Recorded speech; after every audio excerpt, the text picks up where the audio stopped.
Marshfield School Committee meeting. Today is Tuesday, April 14th. Mrs. Mazursky, please call the roll. Mrs. Darkin here. Mrs. Stetson here. Mrs. Brady. Mrs. Costello. Here. Mr. Greer. Mr. Greer cannot be with us. Please rise and join me for the pledge, please. I pledge allegiance to the flag of the United States of America and to the republic for which it stands, one nation, under God, indivisible, with liberty and justice for all. Thank you. Please join me as well to the East Village Pledge. I, East Village, I pledge to praise people, to give up their talents, to seek wise people, to those who speak up about hard-sided cause, to right wrongs, to help others, how to build peace at home, at school, and in my community each day. I'm very sorry we didn't do the full thing that you guys did. On the bus? On the playground. Bus. Under the open meeting law, informing the public that this meeting is being videotaped by Marshfield Community Media. If anybody else is taping this meeting in audio or video, please notify us of such at this time.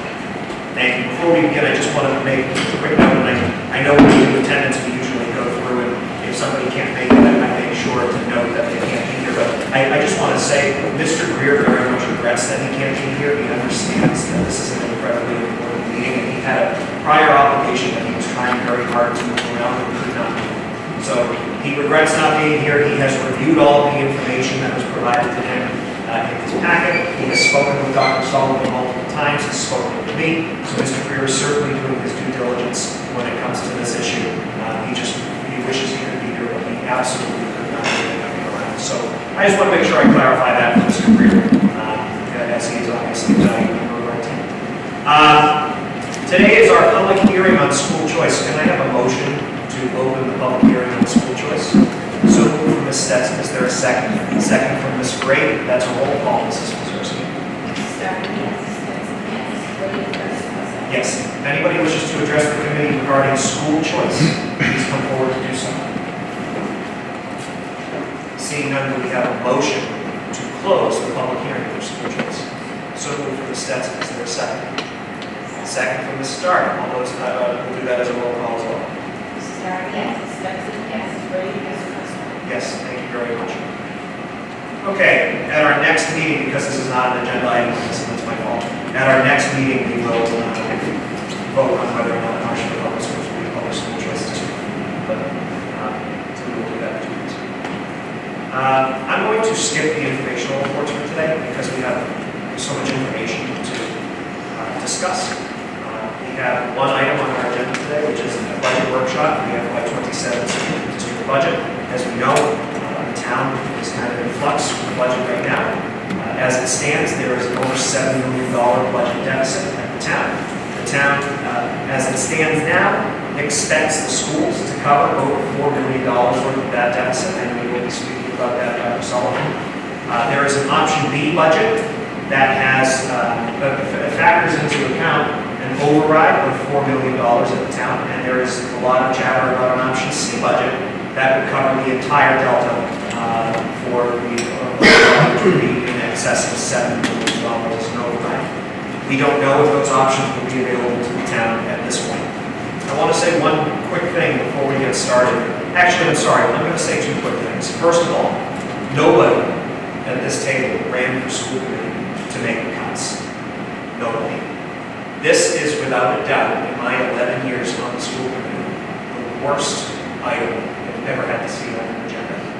And that includes COVID. COVID was very tough, but it was also something that everybody was going through and everybody coalesced around, and we knew that we had to do the right thing despite there being a lot of different voices out there with different opinions.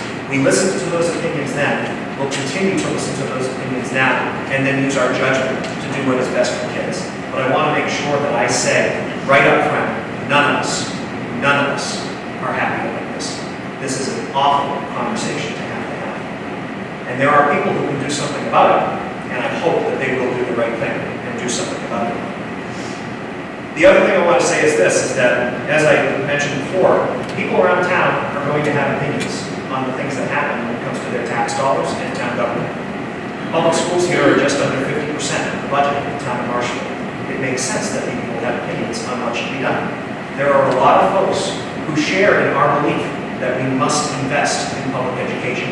There are some folks who don't prioritize public education as strongly as others. It is their right to believe that.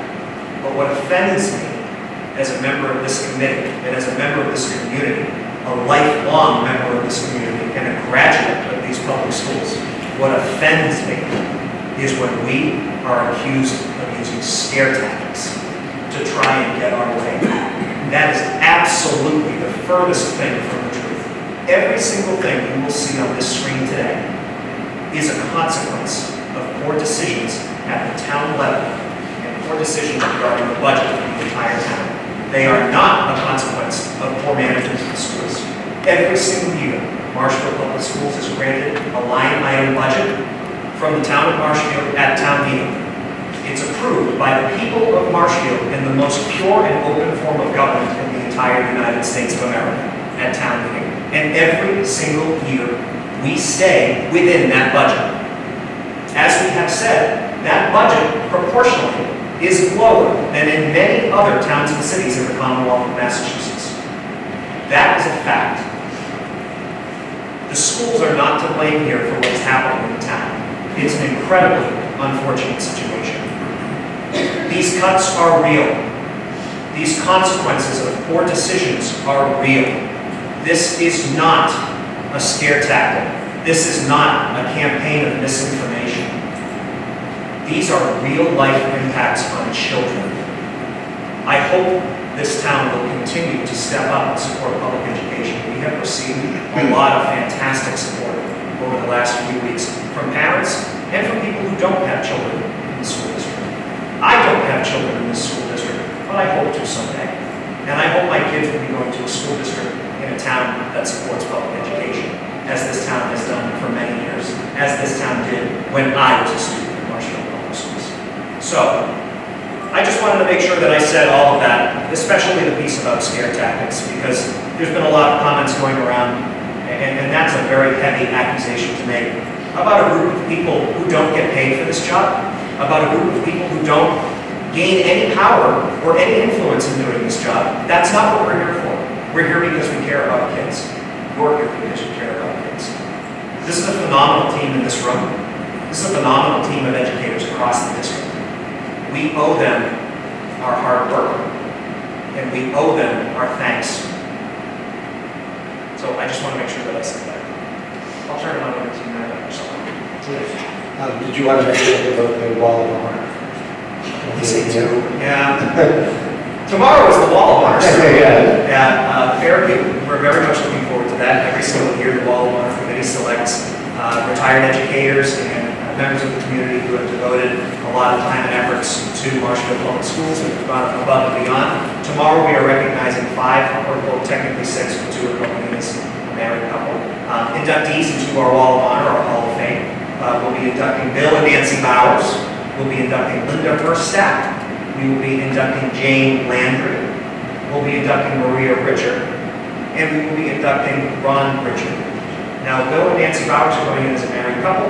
Ron and Maria Richard are also a married couple who were ironically selected, not as a couple, but as individuals who have given a lot to this district, just so happen to have them in the same year. So I hope everybody can join us at that. I hope you folks can join us at that if you're around. It's a wonderful event.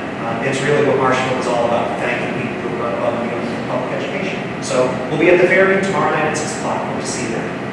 Yeah, I think that's actually a nice segue because we're going to go over the budget workshop, but people should remember that there's a lot of things that make Marshfield special. And some of the things that make Marshfield special are the relationships that are fostered between the staff, who we'll be talking about, and the students.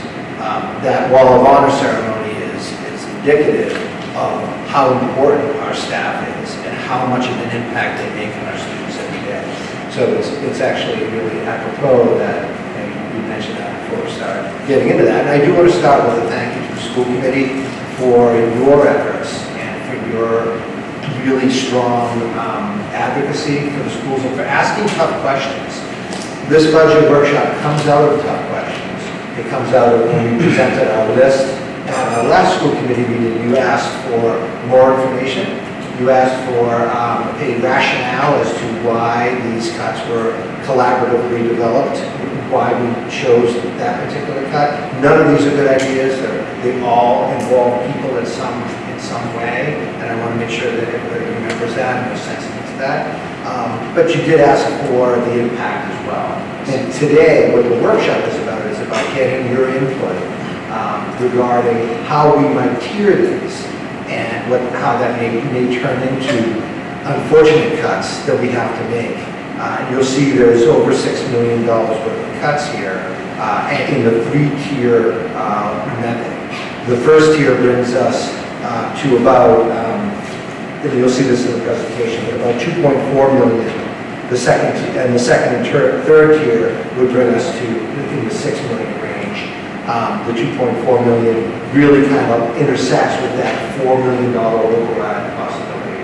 And then, of course, if we get no override, the tier 2 and 3 would kick in. But our task here is to get your thoughts on the cuts that you'll see. And I do want to mention also that we have our entire principal leadership team here. We also have all of our district leaders here and a few other leaders. So it's this room really shows how invested our staff is in these, making sure that we make the right moves and do the right thing for our students and for our staff. This is all very difficult.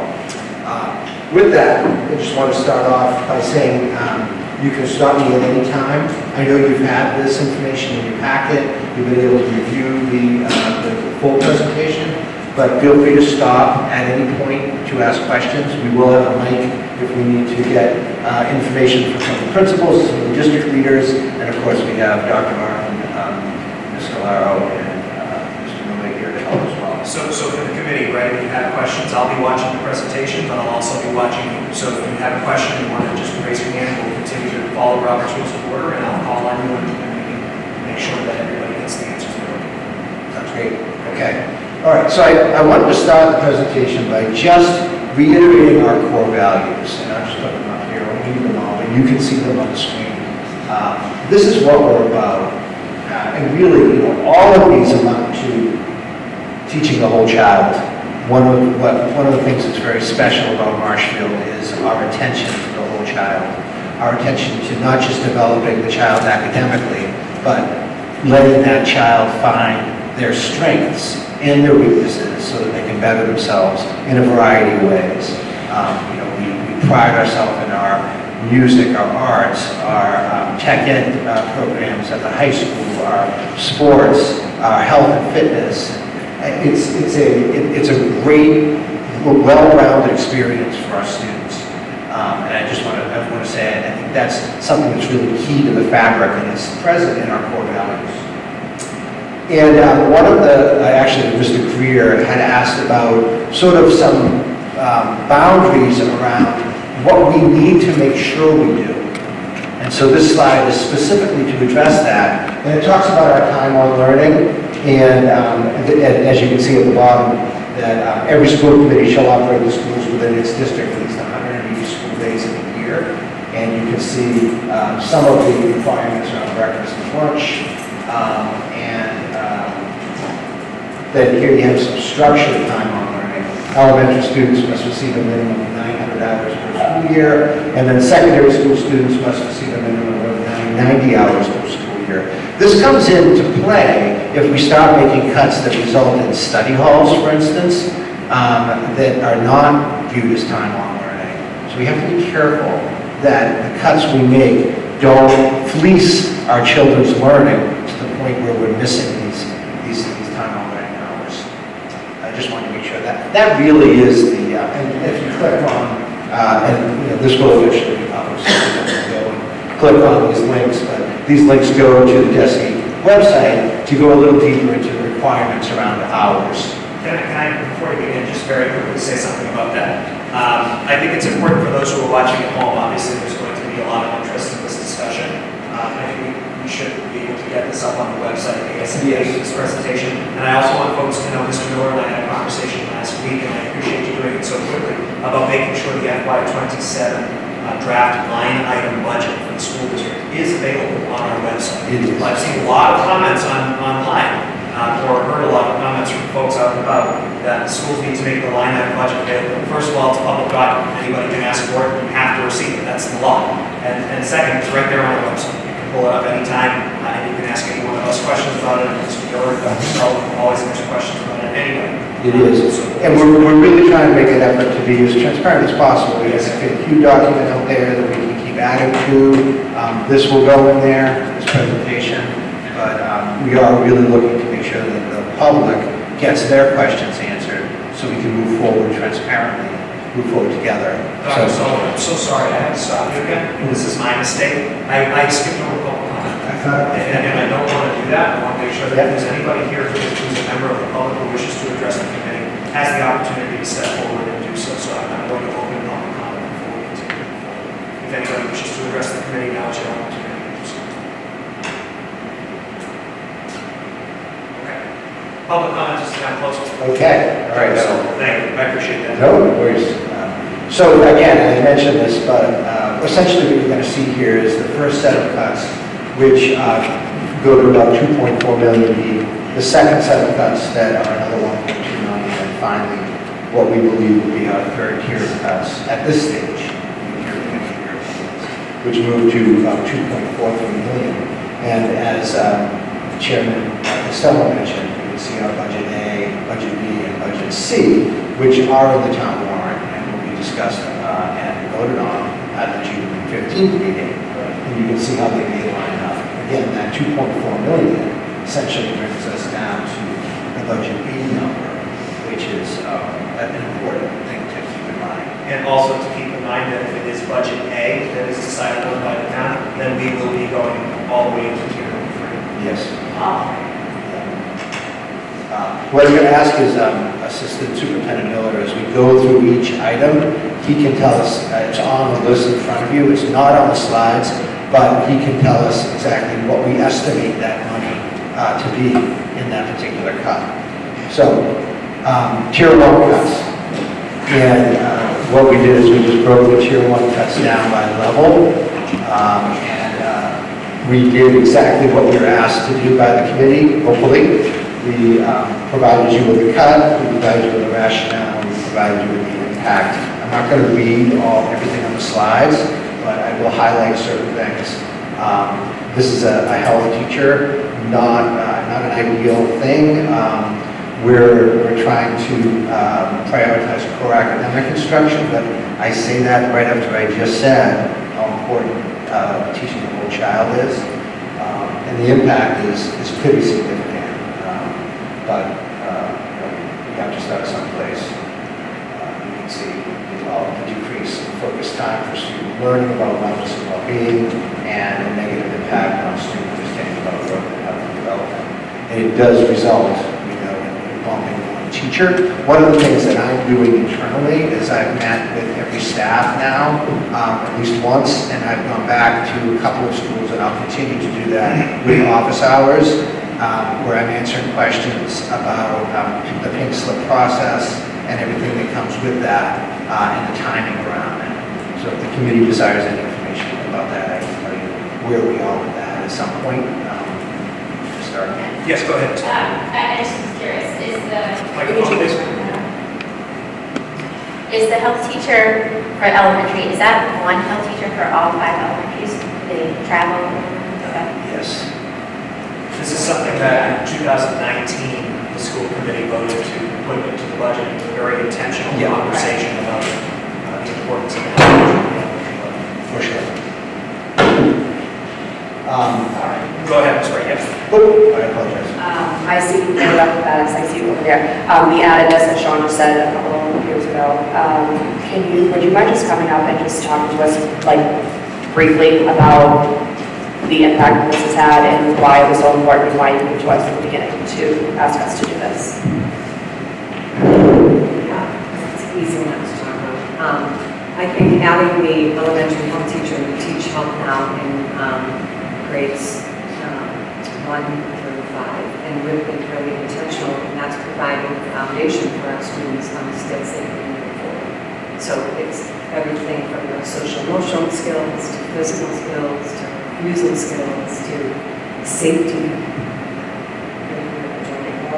So for me, this is a huge concern. And this is, the basis, the foundation for what we're giving our kids.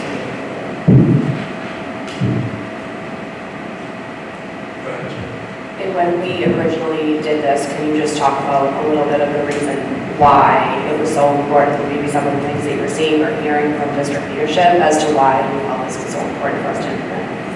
Yeah, it was originally so important because we understood that our students needed more than what they were just getting, whether it be at home or in the classroom, and we wanted to support that and make sure that we could give kids skills so that when they're moving up, they're able to make better decisions, healthier decisions for themselves, and to set goals that are realistic. And we understand that depression, so mental illness, mental health is such a big issue right now for our students, and we were committed to really helping our kids to move forward. And I think we've been doing that in the elementary.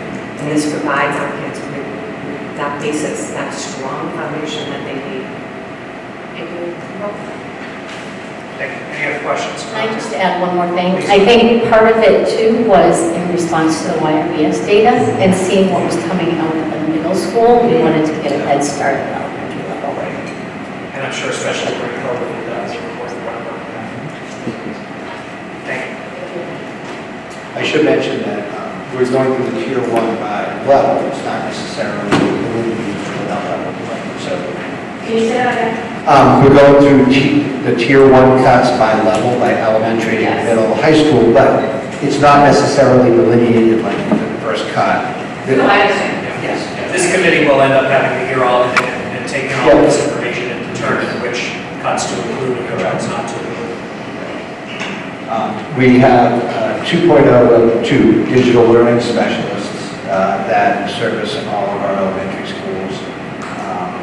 And you can see the technology, the rationale is that technology is embedded, it should be assimilated into daily instruction across all subject areas.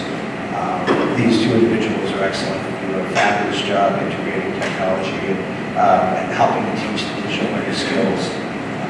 And the impact is on the right here. Students will be less prepared, they'll have to come from someplace to learn and work in a digital society. And, obviously we want to make sure we have consistencies in what we're teaching our kids across the elementary level so that everybody's learning the same thing. We can work to try to achieve that, it's just not going to be done as seamlessly. So that is a cut. So, yes, go ahead. Yeah, no, go ahead first. Principal Casey, with this one here, I know this is on the elementary tiers, but can you tell me what you think the impact would be on middle school students if this was eliminated? I think to a certain extent would be impacted in terms of students' understanding of how to use Google tools in particular. I mean, this is a tool that we are often using. I mean, just the very basic skill of, using a Google Doc, how to share it the right way, how to organize folders. I think there is a lot of time that goes into that. The other thing that probably goes beyond even the school day is responsible digital citizenship. We have a course in it in the middle school where we're trying to spend the time to really help the kids, but having kids wait until 6th grade to start learning about social media and your digital footprint and all of that, I do have concerns. I'm sure a lot of parents, I have myself, I have concerns. I want my child to be well informed about that. So I would say that would be the twofold impact. Thank you. Go ahead. Well, I was going to say, one of the slides on here at the end talks about technology, and I know there's been questions about can we cut in technology? How would we do that? So there is a time to have a discussion about that. Great. I have a very quick question for Dr. Martin, actually. Standardized testing at the state level is done on technology, right? Correct, starting in grade 3. Yeah, starting in grade 3. The other thing I just wanted to mention is there are digital literacy and computer science standards starting in kindergarten for the state. So That was my next question. As you can see, it says their technology is embedded and should be assimilated into daily instruction across all subject areas. That's mandated, correct? Yes. Okay. Thank you. What motion? Yep. Go ahead and start again. I just wanted to ask, since we're going to be sharing this document, if you could just briefly explain for people what, like a bump to teachers would be. Yeah, I And was gonna the get- I was gonna say consequences that. that. Actually- FTE too, actually. I'll let Assistant Superintendent Miller talk about that. Yeah, so the numbers you see here don't necessarily track right back to those positions. So for example, for the digital learning tech integration specialist, we're carrying $212,000 in tier 1. Though that actually is 2 vacancies created by elementary teacher retirements. So the 2 digital learning specialists would return to the classroom. And in this scenario, they're moving into 2 of the 3 vacancies that we have in the elementary classroom teachers from retirement. So that's actually 2 of our senior teachers retiring. And that does, in terms of bumping, just so everyone knows, when we do give information about layoffs and potential layoffs, we will give information to those teachers who are losing their position and those teachers who are potentially losing their jobs because they're being bumped out. And I'll step in here because I think I know where you're getting at, is for those watching at home, they might not know what bumping means. So in Correct. Marshfield Public Schools, it's not based on evaluation, whether or not you keep your job, it's based on seniority. Well, it actually is, evaluation is the first part of that. But seniority is kind of the determining factor unless there's board evaluation. Correct. Yes. Yes. So assuming those And persons don't have board and evaluation. it has to do, well, we have excellent teachers. Right, It exactly. does have to do with their certifications too. If they're certified in something else, they get the bump, so it's, they get the bump. They bump. So it's a very difficult process, and it's also, it's a puzzle. Right, yes, it's complex, and essentially for those It's watching, stressful. bumping means that if you lose your position, but you have seniority and you are higher on the totem pole, I guess, than somebody else in another position that you're certified to teach, you can bump them out of their job and keep yours. FTE, could you just explain to the folks watching at home, FTE, and what it means when you see 2.0 digital It's learning? full-time equivalents, Right. so 2.0 is 2 full-time teachers. Right. And then And when if you you do see see, something like when you do see a 1.6, .8, that means 4 out of 5 days. Right. And just to go back for 1 minute with the health teacher, what was that? What did we estimate that was? That's estimated at $98,000. Again, there's a couple of these situations that have not been settled in bumping and maneuvering, so that's our best estimate at this time. Great, thank you.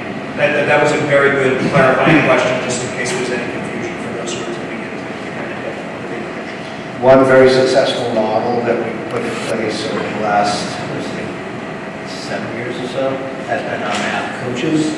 Actually, it feels like 7, but I think it's only 4 or 5. It's only 4 or 5? But they Okay. made I was gone for 7, I was thinking that's what came after, I wasn't sure. But I'll let you talk a little bit about this, Dr. Meyer. So you have been in presentations with the instructional coaches at the elementary level of math and literacy. We started with the 2 math coaches, we added 2 literacy coaches. I will say that this would have a huge impact on instructional practice. So they do more than what you think they would do. So they actually helped with the process of selecting high-quality instructional materials. They help develop the grants. They help run data meetings. They help with assessments and diagnostic testing. They do coach. Our math coaches are doing coaching cycles starting this year because they've been in this coaching where they're coaching for implementation for the first couple of years. They provide a great deal of our professional development on our early release afternoons. They help run our weekly grade level collaboration meetings. I don't think that we would be in the place where we are with our materials and our programming without their positions. So to lose their positions will put a lot of that onus on the building leaders who, as you can see, probably are going to have a lot going on next year. And we have really taken pride over the past, 5, 6, 7 years of sending kids to school at the middle school with common experiences. And before the coaches came in into their roles, it was not always that way. There were times when you could tell where a student came from, based on the instruction that they received, based on the programs, we had different materials in some places. So there is that risk of not being, not having integrity or fidelity to our programming if they leave. And then that would, again, increase the possibility of kids going into the middle school with a lot of different variety of experiences. We would definitely have to figure out, I mean, I will say our coaches are amazing in general, and I'm sure they would help us as much as possible to do any sort of transition planning. But, you know, their loss is really going to be felt in all 5 programs. And they have been actually working with the middle school as well. The math coaches recently met with Matt Murphy and Lindsay Consolati around some vertical discussion. We're looking at having some of the teachers peer observe in elementary and middle, and then follow the elementary programs. And you'll see that we have a literacy coach in Tier 1, and then the second math and literacy coach are in Tier 2. So you'll see that as we go. So that kind of gives a good justification of where we are with all of those positions. There's your literacy coach, and it's a similar model, similar impacts. And that bumps for reading sessions. Yeah, you can see all of this bumps reading specialists. The difference between, we do not have math specialists, we have math coaches, 2 of them. We do have reading specialists and reading coaches. So in this particular model, literacy coach bumps up a reading specialist. And reading specialists are truly student-facing, whereas coaches are, they will go in and assist, they will go in and model, they will go in and co-teach if they need to. Reading specialists are really our student-facing support for students. Music teachers, you can see this is a 1.0 music teacher. What did we estimate, sorry, go back, Mr. Miller, with our math coach and music coach? Looks like 100. Yeah, the math coach was 106,000. That was a vacancy, but actually that needs to be updated right now. This is a completely working document. It can change on a moment's notice. So a few of these items are already being tweaked.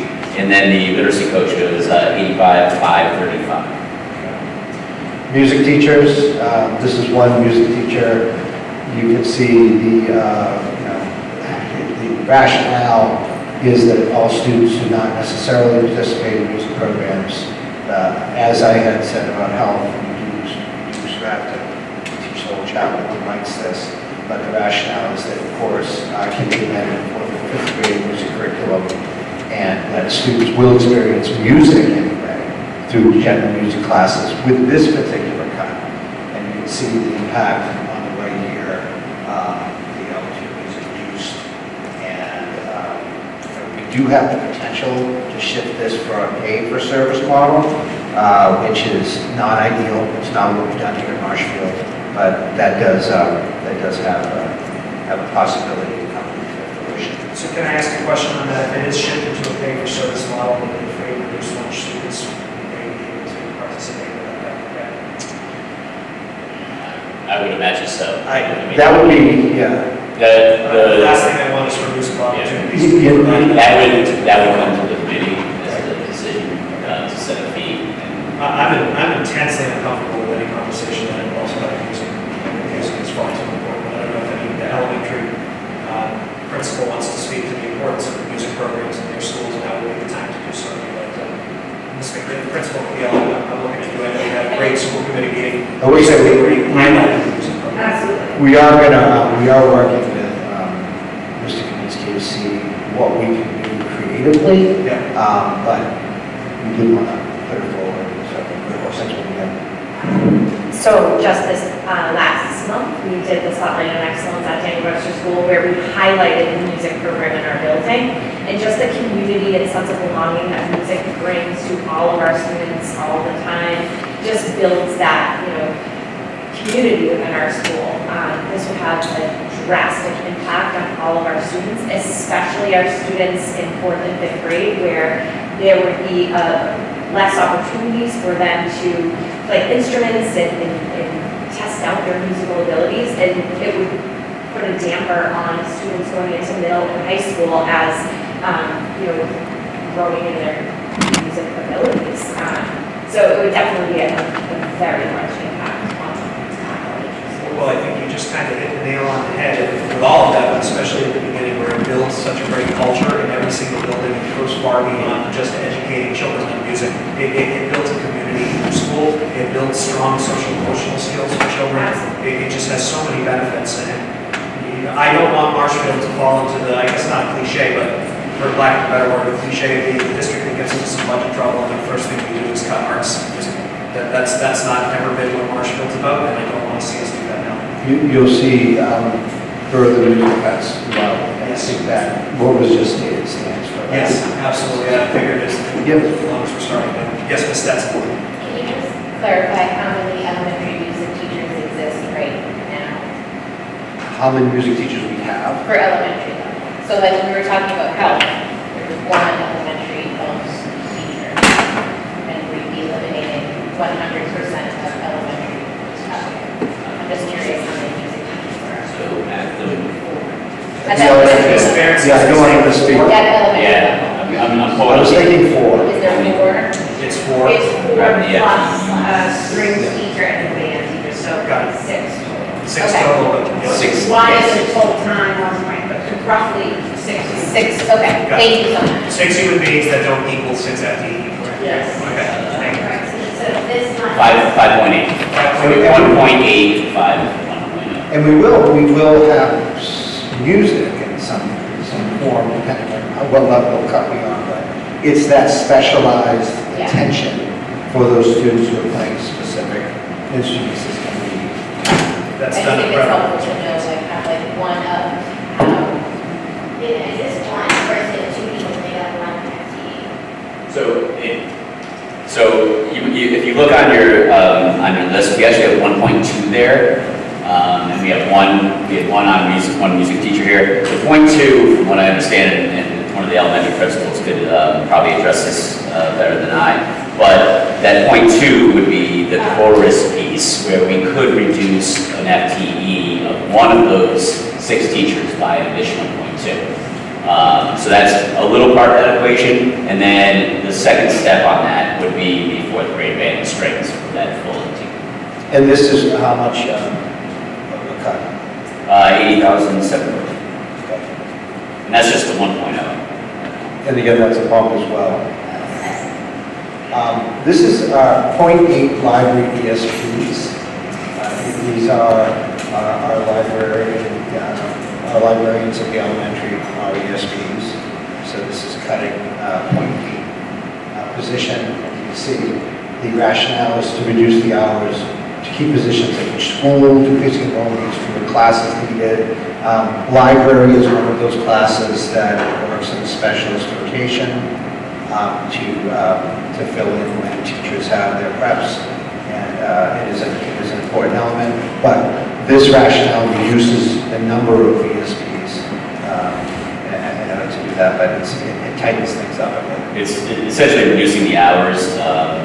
The current library ESPs at Governor Winslow and Parkinson are 0.9, they would be reduced to 0.8, and the library ESPs at Daniel Webster, Amesway, and South River are currently 0.8, they would be reduced to 0.6. So it's just a scaling back of the number of hours. And I mean, the principals might be able to talk about the constraint to the schedules if you want to know about that. I think it has. It's pretty self-evident that if you cut the hours back, you're going to have less flexibility for classes. Anything else to add? That's important to have. Yeah, I do too. Yeah. Does somebody want to come in? Yeah, I think it is important to understand, when we're talking about these programs, library, music, health, things like that contractually and for teachers voting, there needs to be planning time, so if someone couldn't speak to that about, Sure. I'd actually, I defer to one of the elementary principals to talk about how it fits in the schedule. these are questions that people ask These are out in good. the community. This is right? what we're doing, this is what the workshop is, so this is good to hear that. This summer. I feel terrible for all of you because we could speak to why every single one of these things is a terrible, horrible, no good, very bad idea. That's what we want you to do. Yet, the library book, the Alexander. But these, so all of our librarians, first of all, are just fantastic human beings who are working as support staff, but taking 45-minute classes alone for library. And during that time, the very important part of the scheduling piece is that is part of the teacher's planning time. So to reduce, they just do so many other things, as from putting books away, from getting things organized in the library. We would be reducing that time, but at least we would still have them for the classes that we did. And I think it's 0.5 at the smaller schools because there's less sections. I don't know if that answers. Do they go once a week? Each They go every class goes Every once, class goes just like, once a week, full year? yes, just like music, just like art. Okay. So they're considered a And special. this is a $24,000. Yes. Okay. Thank you. Okay. That's our last elementary tier 1. Yes, it is. Furnace Brook, Tier 1. So now we have a lot of questions for you, Principal Casey. Well, this is another instructional technology, computer science position. This particular position is 0.6 instructional technology and a 0.4 computer science teacher. And as you can see, the rationale that 0.6 of this position is not student-facing, but you can see what this individual does for the middle school, and really trains new teachers, long-term substitutes, does a lot of work around Canvas, which is a great tool. We can talk about that later as well as a cost, and what that provides for us for that cost. But less support for MCAS. Our computer science classes will increase, and this is a bump of one computer science teacher because of the seniority of this individual. Any questions on this one? Another health educator, you see some kind of similar rationales here and impacts. This provides the same schedule as art teachers. If you remember some years ago, I don't know how many, Dr. Martin, but we reduced our art teachers from 3 to 2 to cover the whole middle school. And this reduction would do the same thing for health. And what would happen is your class sizes would increase, and those students, as Director Bada said, those students would receive less individualized support that they need. I'm sorry, can we go back for a second? So the one previously, The technology. right, when I'm looking at the impact here, can you tell me who would be responsible for taking on these tasks that are coded here if this was removed? For the Canvas, the short answer is no, so that means the building principal. Usually, it has to happen, so. Or an assistant principal, have to work that. Or, yeah, yes. MCAS would be pushed back to the administration, figure that out. And computer science classes, again, that's the teaching load, just the class size would increase. Do you know what the class size is now? I don't have my average, I can tell you what it increases to. Sure. With 2 health teachers, we would still be able to run, we actually run 4 different health courses that so 6th graders all take 2 full health courses, they're both semester courses.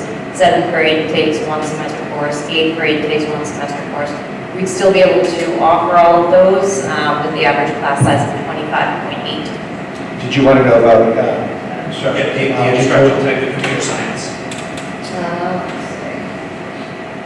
That one I don't have, but essentially it's Similar. it's a very similar It's model. very- It would yeah. probably be just because it's slightly different in terms of what grade level it is, but has 2 classes, we're still offering 4 classes for computer science, so I would say it's probably slightly smaller than 25.8, but I would say something in the range of 23 to 25. And again, it is those class sizes that keep it at the tier 1 level, that's really the reason for it, right? It's really The training for the new teachers and long-term substitutes, can you tell me how much time that typically takes? I mean, it varies person to person, but at least a few days. We just had a teacher who had to start kind of suddenly as a Spanish teacher. She needed at least a day and a half of just a very basic training in how to run campus so that she could take over the class and hit the ground running. Okay, thank you. You can just stay right there too.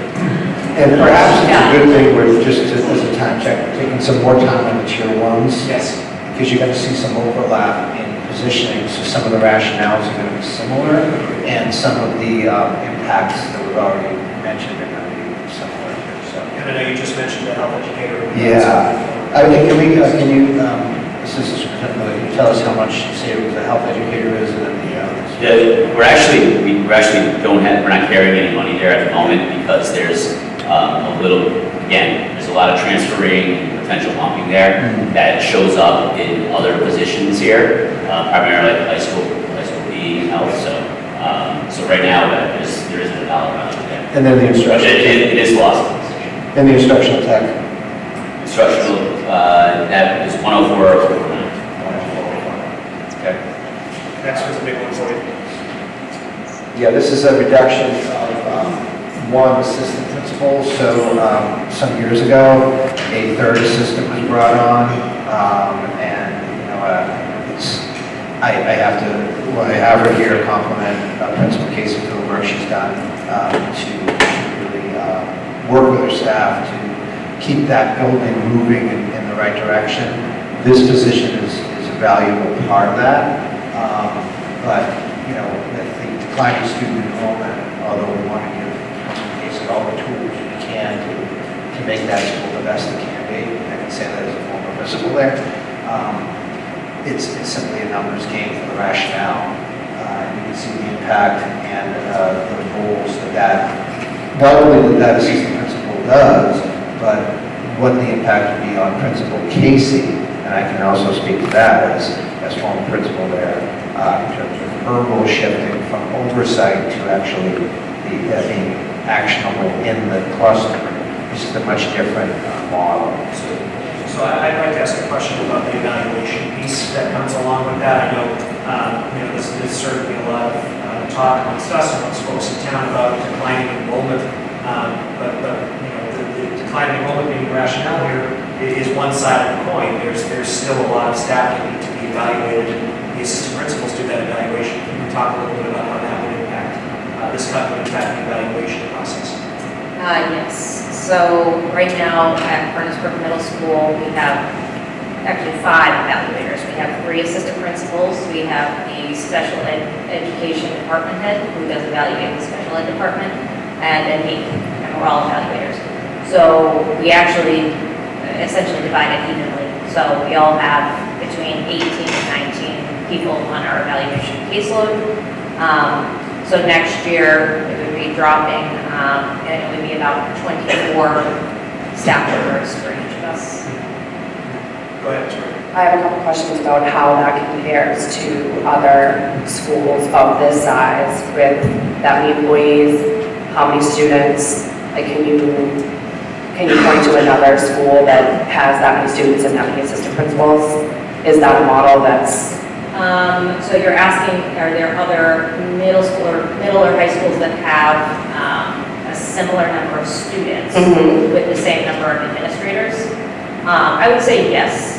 The models are slightly different. I mean, school to school, you find, I've been working with our science department very closely. I've encountered in many conversations that evaluation is handled a little differently in a lot of districts where they have some kind of science or departmental leadership that participates in the evaluation process. In a lot of schools that have this type of model, they also have that.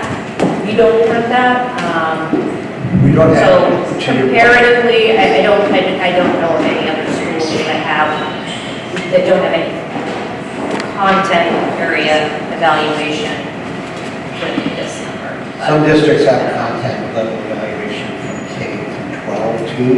And that's a model that's apparent in, like Hingham, for instance, has that, and they're a smaller district than us. So it's hard to sort of balance. This is the way we, and as Marshfield, we went about the evaluation. And also look at the other things that the third AP does as well. Yes. And it creates that grade level supervision. Ms. Dark, go ahead. Oh, I think, I'm trying to understand what Laura's question too. I think you were wondering, and we wonder, size of school, how many principals and assistant principals? Yeah. But That, I was asking two questions at once, so I was probably confusing. Yes, But what I'm yes, trying that to is- say is that's sometimes like comparing apples and oranges, that there's different people doing different Yes. jobs, and so you can't, it's hard to look at just. Well, it's similar, looking at that. in some ways, we put in, I don't want to speak for Dr. Brown, but our math coaches and our literacy coaches are also an effort to make things contiguous across the elementary schools. Other districts do that in a different way. They do that with the director of English, K through 12, or director of science. Some of them have directors of science and math and English. We don't have those levels. So that would impact the middle school if we have one of those, because that person would take on those evaluations. We don't have evaluating content specialists at our middle school. Yes, Ms. Stetson. This isn't necessarily related to the middle school assistant principals, but I know we're talking also in a different team about elementary principals. I'm assuming they also do evaluations as well.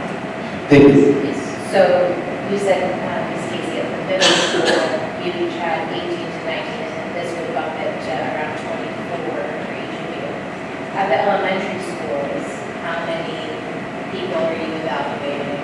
I know it's different per building, but. It's different per building. Can I just do a clarifying too?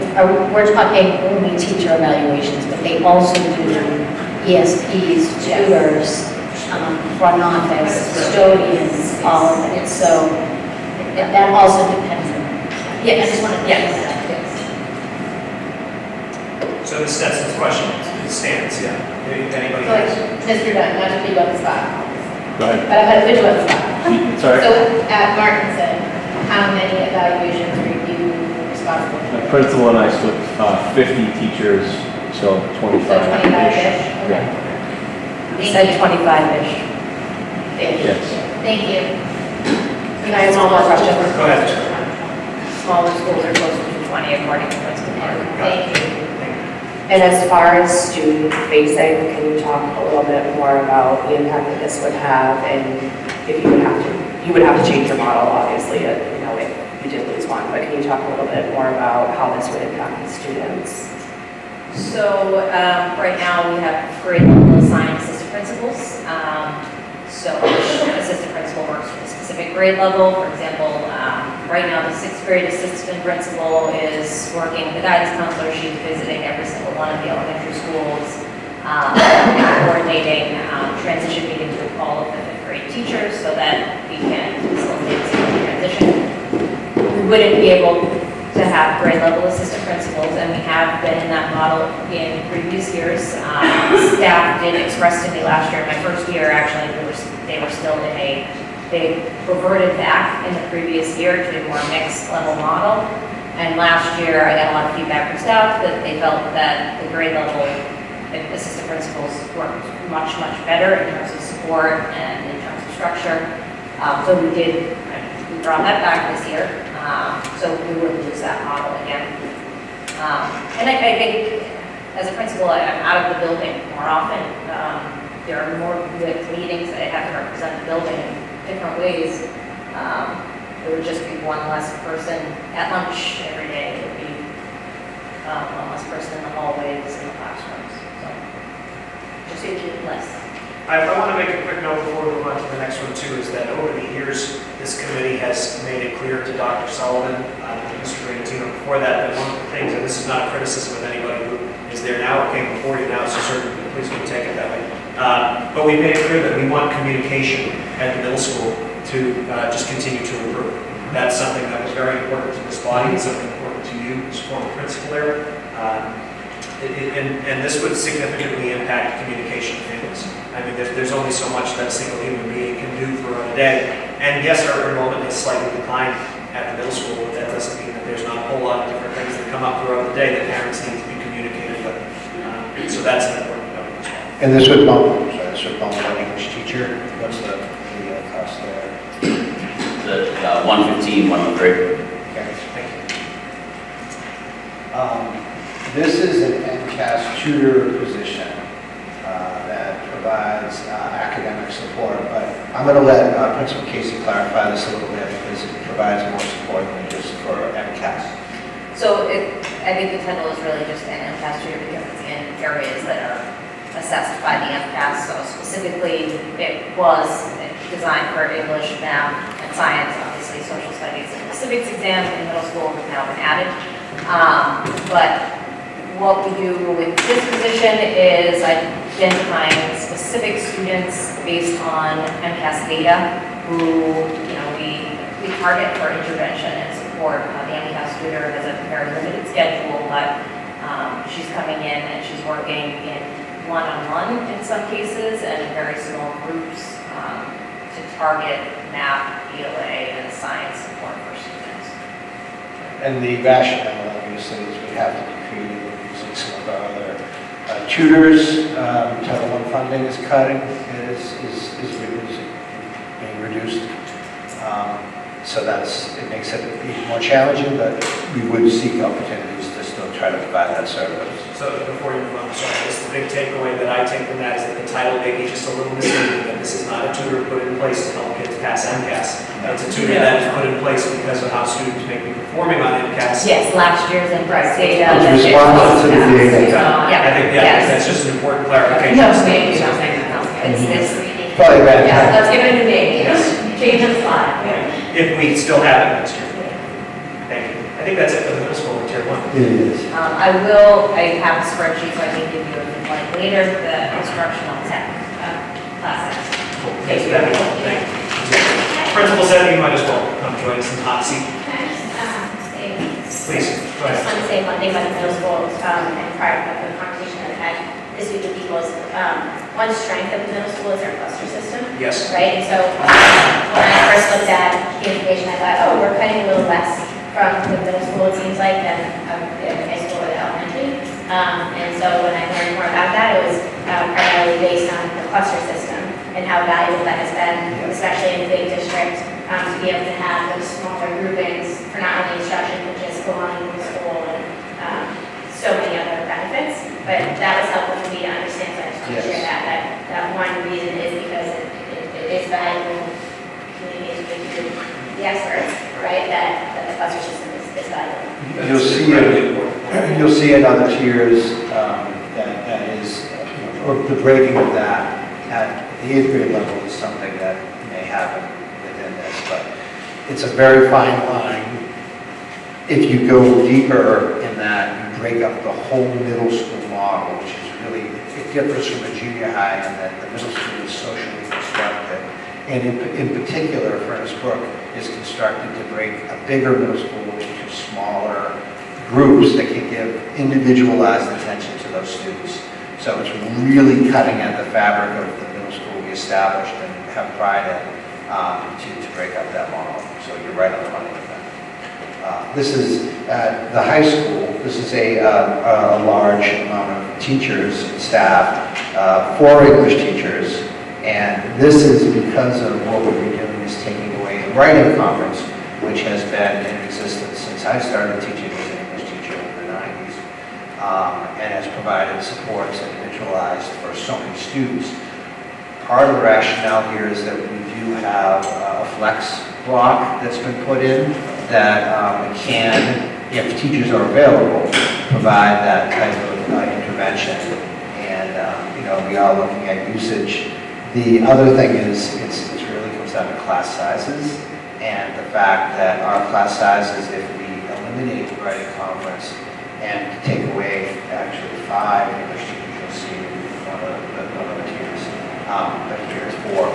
our class sizes, because we are spreading them out more into another section, don't drop at all or very little. So that's the rationale, but you can see the impact is that it really strikes at that one-on-one support that we prided ourselves on for so many years. As a former department head, which I know how important that is, and how hard we fought at that point for that, because we knew what it was providing students. This is just an example of how these terrible times are really impacting us and having us make decisions with the rationale of keeping our class sizes similar to what they are now. And on that note, Dr. Sullivan, there's a couple of things that students are expected to do when they get to a certain level that writing lab has been instrumental in. Yep. Specifically, college essays. You have to have a strong essay when you're applying to college if that's the route you choose to take as a student. And I can tell you right now, I was applying to colleges 16 years ago, 17 years ago, 16 or 17 years, 17 years ago. Right now. That was a few years. Yeah, just, well, you won't hear it, so it's fine. So I was applying to colleges 17 years ago right now, writing my college essay in writing lab, and it would not have been nearly as strong without the direct support I received from writing lab. I know our writing lab helps our student essayists every single year at graduation provide really strong speeches to the community. Those are just two examples. I mean, there are students who need all of these supports when writing, and writing skills are an incredibly important part of furthering their education, whether that you go to college. It's an important part of life. So that's, it's an overarching point that I'm sure I'm going to make again at the end. But we hear all of these things throughout the community about, the waste in the school department or all of the fat that we've got. Show me the fat. These are all real positions that have benefits to students every single day. It's wild that this is even a conversation. And I have to go back to mentioning everything we're talking about here involves amazing teachers. Absolutely. So it's good stuff. People who are proud to work in Marshfield. Yep, absolutely. And this would bump to teachers because of, again, as we sort of explained, with seniority and certification, teachers, for instance, some of these teachers may bump down to the middle school, and a middle school teacher may lose a job because of that. And that's exactly. And I'm sorry, I know we're only 18 pages through, but I just have to hit that point to get home right now. They're proud to work in Marshfield, and there are people in the community that call them waste. Yeah, I didn't see that, I'm glad I didn't, but they're certainly very valid. Yeah. 330,000 on that.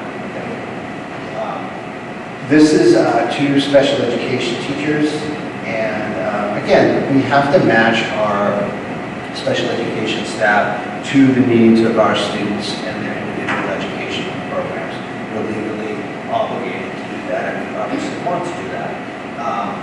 But with the decreasing enrollment, we estimate that we'll be able to cut two special education positions. You do see the impact here. The specialized course offerings will be limited small groups, and some of our strategies courses that hopefully can happen in a different way need to be restructured. So it will have an impact, but we believe in these tough times we can do that and not impact the schools significantly on their individual education programs. Looking over Ms. Scholar, just in case you want to add anything. And of course, yeah. As you know, Microphone is smart. just as you know, special education is just a highly regulated area of education. Right. And because it's just a huge process and procedures around all of it. So, as you said, once a student is referred, evaluated, eligible, and is developed, the team is coming together to determine what a student requires in order to receive the free public education in that restricted environment. So, if this is not a question of whether students get services, this is a question of we just need to really look at how we can do things in the community differently in order to make sure that students will receive what they need. They're just looking really closely at the schedules, collaboration, and service design, strategies, and all kinds of different courses to just see how we can do it.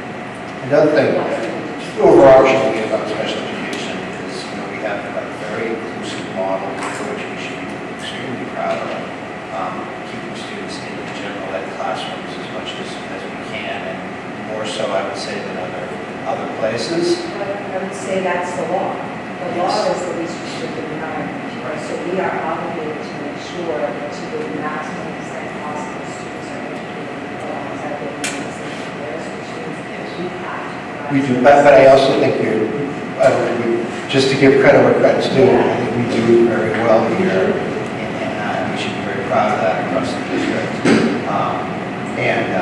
We also, some of the programs we have, and we dive into this at some point, maybe not in this budget workshop, but saves us money because of the ability to not, and again, we're obligated to do this. We keep our students here, and whereas other districts may have them go out to placements, which is a significant cost to the district. So you're really weighing that when you're looking at the cost of special education. So I just want to make sure everybody understands that. Thank you for that explanation. This one is the first time I've heard you say that you believe that you can still provide services to students with getting rid of this position. Did I hear you correctly? Yes. And do you agree with that? So what we're doing is We're in a courtroom. I'm sorry. I'm just kidding. That sounded so incorrect, but no. Do you agree with that? We're looking thoughtfully at Yeah. how can we adjust how services are provided, looking at ways, there's just a service delivery model. And I just want to provide some assurance that it will be those, we'll have to figure out a way to adjust those services so that students don't, the services in those other communities are saying this is what the student needs in order to access the education. So it will be up to research. And our SCSPs are directly connected to those IEPs. So that's another thing to remember. That's why they're there. What about that? Okay, and the price of that? About 150,000. 150,000. Okay, 2 special, I got that. 8 teachers in each of the following areas, and this is, I hate to say it, but it's strictly a class size thing. As we look at our class sizes, similar to where we were at the middle school, Principal Casey was talking about our class sizes rising, but maybe not to a level that is inappropriate, but certainly not ideal. We have the ability to do that, and it has serious impacts in most of our major subjects here: math, social studies, English, business and tech ed, art, world language, and science. Science actually is 2 in particular, and you notice English is there. So that brings 5 teachers in the English department, which is a tough thing to say. Class sizes increase, the offerings decrease, though maybe some fewer electives. May increase the number of students in study halls, and it does bump some teachers because of the seniority of some of the staff. And the bump for science would be to FBMS. So as we mapped it out, science teachers would go, a teacher at Furnace Brook would lose their position, and there's training that needs to be done. That's another thing to remember, is that we have curricula at different levels that staff aren't necessarily trained in.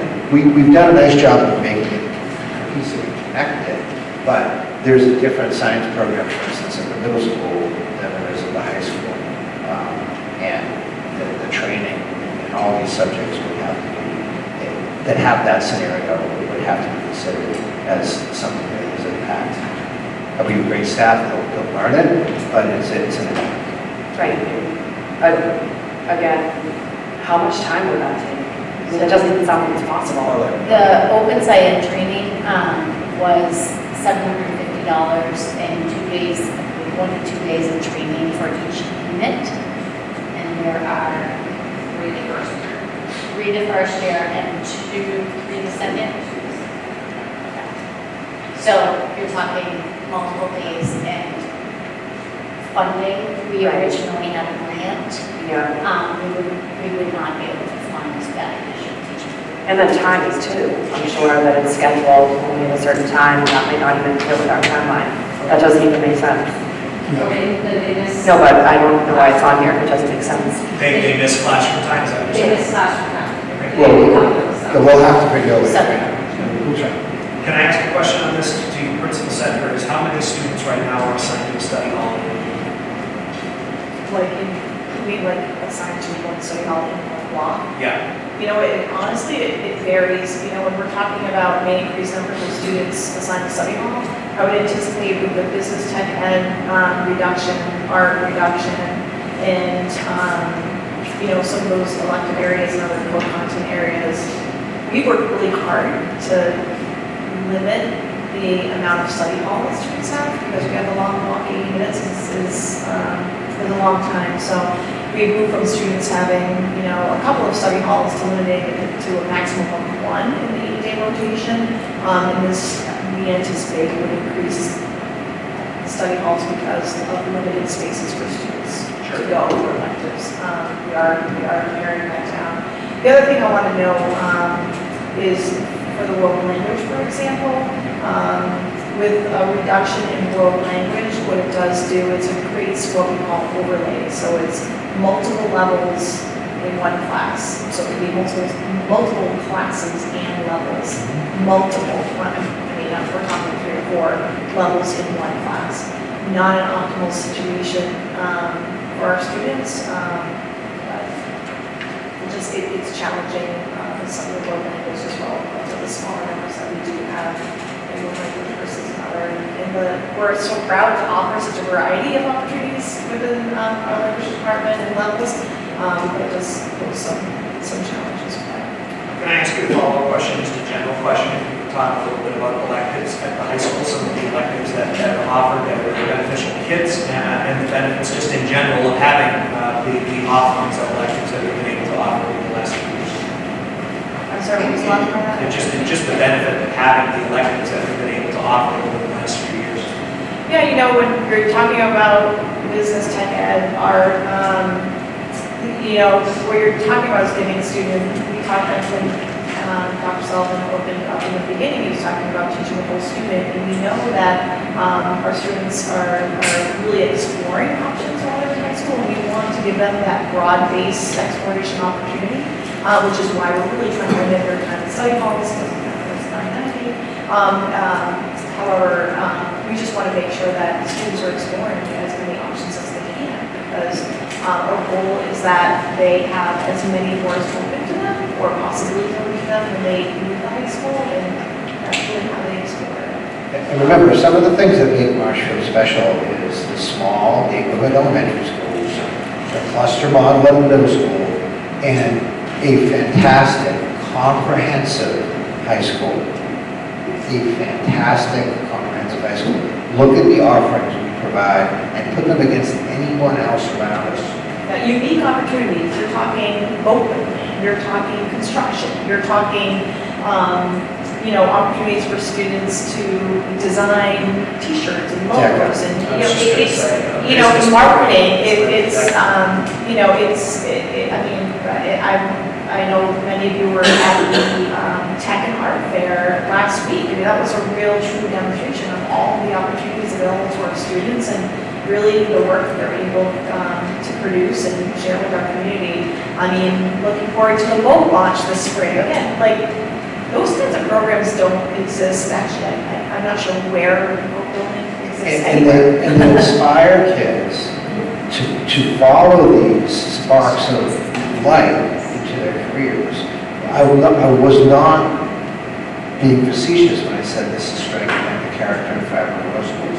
And it actually motivates students to really explore options when it comes to internships as well. So when they're exploring these opportunities and learning about possible careers, which is embedded in the curriculum instruction, they're more apt to think about ways in which you know, they might explore that in a real world scenario through an internship program as well. So the total of the 8. No, I was just going to say, it's exactly why I asked the question, is folks need to know why these are really important programs and offerings that we have in Marshfield High The total on the 8 teachers? The total is 620,000. I just want to point out also that, you know, a couple of things have gone on. You know, obviously, our enrollment has decreased. There's not a direct correlation completely with the number of students and our budget going down. But we do, over the last 10 to 15 years, we've strategically reduced at our elementary. We have 20 plus less classrooms at our elementary level, so it's 20 less teachers in our elementary classrooms. And over the last few years, as that enrollment decrease has moved into the high school, just in the last couple of years, this aside, we've reduced 1.4 math, almost 2.2 social studies, 0.6 in world language, and a special education teacher, 0.6 tech ed. We have been reducing, due to our enrollment, where we could, where we did not have to put people out of a job. And that's been done for not only our teachers, the reason for not letting our teachers go, but also saving town unemployment. Every one of these 8 teachers up here will be losing a job. So can I ask you kind of a question as... Not specifically that, but Yeah. somebody will be leaving in this. Let me ask you a question as a follow-up, right? Because I think this provides a really good opportunity to clear up another misconception that's been floating around. Go on the DESE website that says the staff-to-student ratio in Marshfield is 11 to 1. Talk about that, please, because it is certainly not indicative of classroom sizes being 11 to 1. No, that's taking the number of employees and just dividing. And that includes every single employee in Marshfield Public Schools. We do try to keep our class sizes small at the elementary school as much as we can, but you know, anybody can look at our district enrollment, which is available every month, and can see the class sizes in our elementary schools. And our middle and high schools, although you know the numbers have dropped some with these cuts, I think Principal Casey's example of 25.8, 25.8, I think we're going to be in that area at the high school.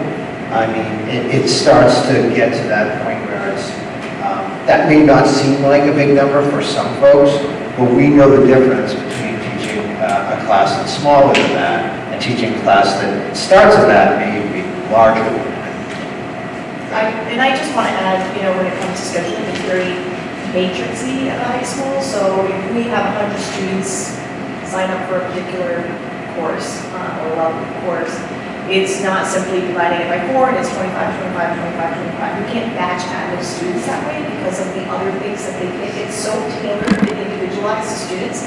You're going to have a class of 30, you're going to have a class of 22, you're going to have a class of 28. It's not even, so we're not just taking that number, dividing it. So, you know, you have to have a little flexibility as well in terms of, students who might have to change levels or, you know, students who might transition back from another school or come to Marshfield High School. So again, there's just so many factors. It is, that makes it very challenging when it comes to, taking the simple tallies, we call them, when the students select their courses, those are the simple tallies and actually creating sections. The course's timeline. And that runs for the elementary too. If you have 56 kids, you're going to have two sections of 28, you're going to have 3 sections. Like, try to think of that and break it up with the staffing model that's getting tighter because of finances is very difficult. So that does create some tough choices and some inequity in class sizes across our 5 elementary schools. That's a fact, and that's a tough thing to say. Okay. Thank you. Yep. 1.5 physical education teachers. This I'm going to I'll let Principal Center or Dr. Martin talk a little bit about. But there is an opportunity, from what I understand, to offer a sports exemption to students who participate in athletics. I think one of the things to remember is that athletics isn't necessarily the same as lifelong fitness and wellness. It's just not. But I did want to, these are all bad ideas we have to think about. So I'll let Dr. Martin and Principal Center talk a little bit about the exemption and what that would mean for our students and how that would translate into potential we would really have to look at how the exemption would work, because, you know, would you do it for one sport? Would you do it for two sports? It doesn't align with our semester model. And then you also have to take into consideration students, not all students take team sports, and what if they tried out and didn't make it, and then they have to take PE and the social emotional impact of that. There are a lot of things to take into consideration. Some places, some districts do just grades 11 and 12 and do that as the exemption. Handgun is one of them, right? Something like that. Yeah, we reached out to several other districts, Preston, Ingham, Quincy, a bunch have responded. So it just, we would have to figure out what that might look like, working with Mr. Battis. I don't know, do you have anything else to add? Yeah, I mean, you know, there's a lot of moving parts. I'm not sure your mic is on. It's flashing red. At least we don't have like this major budget crisis where we desperately need a new sound system. Yeah, I just want to add. That's where. I just want to add that there's a lot of moving parts associated with this, and schools do it in a variety of different ways. Sometimes it's just a senior opt-out or a junior-senior opt-out. But, you know, it's tied into our graduation requirements. Right now, there's a requirement that students take it 4 years and they earn 4 credits, they get a credit a year, so that would need to be updated. You know, we anticipate that even if students elect to maybe use their athletic involvement to opt out of phys ed, that's going to put more students in study hall. Again, an area that we're really trying to, especially with the reduction of offerings in other content areas. We've moved to a lot of semester-based electives in our content areas to promote students taking more courses, but with the reductions in all the other courses that in the other programs that we talked about, that's going to limit that. And really, you know, we're, you know, naturally looking at all options, but again, this has greater impact in terms of what that would mean. We do value our health education programs. The intent behind the offering and the state requirement, DESE requiring us having it all 4 years, is really to promote overall wellness. And, you know, it's really important for our students. I mean, you know, staying physically well and emotionally well are tied in to each other. It's really important. It's something that we promote. So again, if we were to look at some type of exemption for it, the only thing I would ask is that it's very limited. And we're still looking at, if you remember, this wasn't actually on the list last school committee meeting. Just shows you how we're still thinking and trying to work out, and we really didn't have a full understanding of the exemption. We're still kind of piecing it together.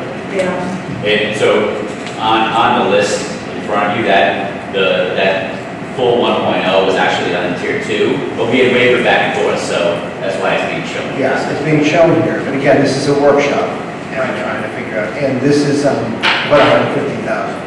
Would it be up to the school committee to approve an exemption, or is that something that just happens at the high school? It's a school committee decision? Yes, it is. It's funny, after this meeting, you go to the DESE website, the language is really clear in their language. It's very old language, 2001. 2000. It actually says that you can't do this. But I reached out to DESE myself because we're getting conflicting information, and they did get back to me. They said they can as long as the local school determines that, which is very different than what's currently printed on the DESE website. I can't believe DESE is. Yeah, so, So there's more discussions around this. yeah. That's why I asked, that I have not heard of that being a school committee duty, so it's very interesting.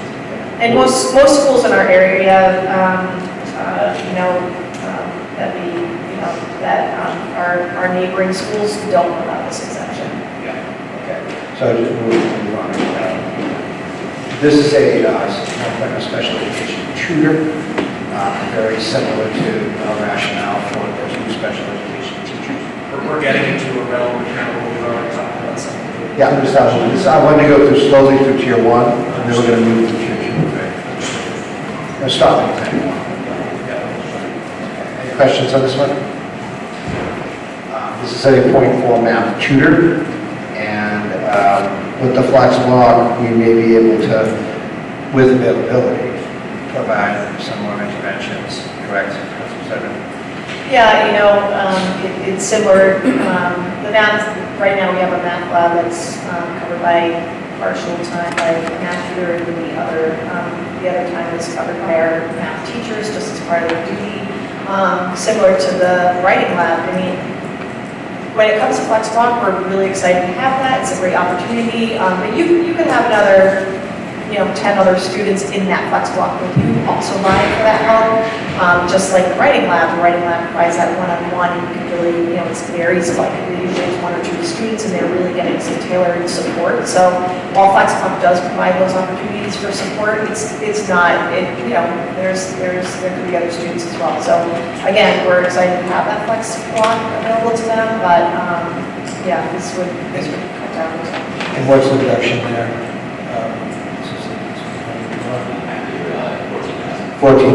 Can I very quickly just compliment you on the leadership you provided, the forethought you had to be pushing for a flex block? I mean, we clearly didn't think we needed it in this kind of way, but it's absolutely a critical thing to have in these discussions. So thank you for that. So this is something that we put as an addition, as a thought, just a thought for the committee to consider, the athletic fee increase. We recognize weighing I don't want to speak for you, but just from a logical standpoint, weighing an override which increases taxes and then feeding people too, might not be a decision the committee wants to get into, but it would increase the fee to offset athletics deficit. We haven't raised fees since 2018. That's a long time to not raise fees, and the proposal is still comparable to towns around us. So we would be asking in that way an exorbitant amount, but I do understand the impact on one of the comparables that deals on. I know this is a discussion that we had as a committee a few months ago, and I chose not to place it on the agenda for any further action because I didn't see, based on that discussion, that there was an appetite for debate or something like that. So I know that this is not reactionary to the deficit. I know this is something that I proposed. I still have the same feelings that I had back then, which is that I don't like the idea of being this person. Obviously, whatever the committee decides to do, I stand by that decision. But on a personal level, I would be reticent to increase fees, especially just the notion of increasing fees to help cover a budget deficit just doesn't sit right. We do, and we wanted to put it here, but we do understand. Yeah, I appreciate it. Yes, Ms. I just Gardner. wanted to ask, in specific to this document and our bad idea list, it's listed in here with a dollar amount, so if we don't do that, then we're going to have other things Yes. that are going to be added. So we Well, learn what those would be at some point, it doesn't have to be tonight, but if there's not an athletic fee increase, and we still have that amount that needs to be covered. Well, that's why there's over $6 million worth of cuts on the list. We Wow. don't need to make every single one of these cuts, but we'll need to make up to 4.5. And if we may shift some up and change things, but we do have to keep our eye on that very difficult number. As Ms. Gardner knows, we've been working on this for a while, meeting a bunch of times on it. So right now, our athletic revolving budget is $100,000 to structural deficit. If there isn't a fee increase or another reduction in one of those athletic lines, it's going to have to come from somewhere else. I think that's what you're referring to. So, but it's all encompassing, it's all together, so we would get to that bottom line. We do have Athletic Director Addis here. Question. You haven't been to our meetings in like 3 whole meetings. It's nice to see you again. Thank you. Okay, and that is, what do we have for a number there? It's estimated at 100. Sorry, Tom, can you remind me where the money from the rentals of the gyms go? Where does that go? Goes to the building rental revolving account. One of the revolving Revolving accounts, account, building rental.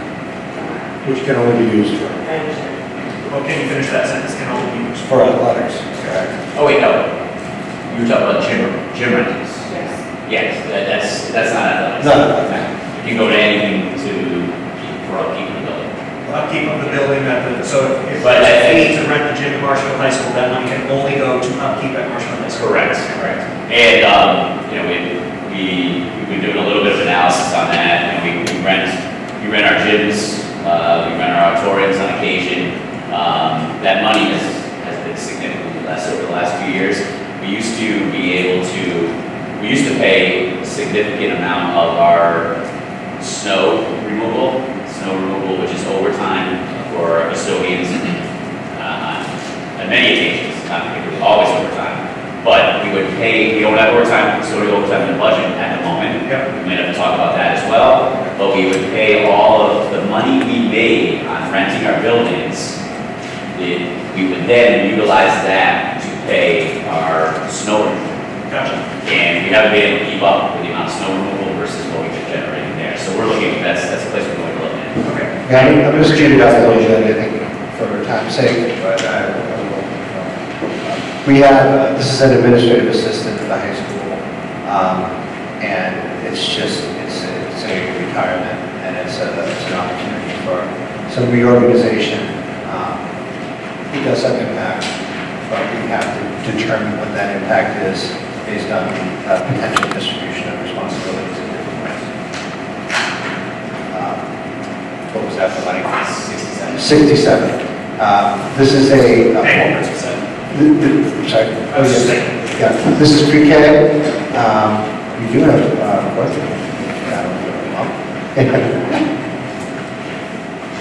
Courtney Coots, our Director of Early Education.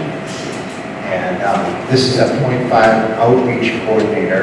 This is half grant funded, so we could potentially remain, correct?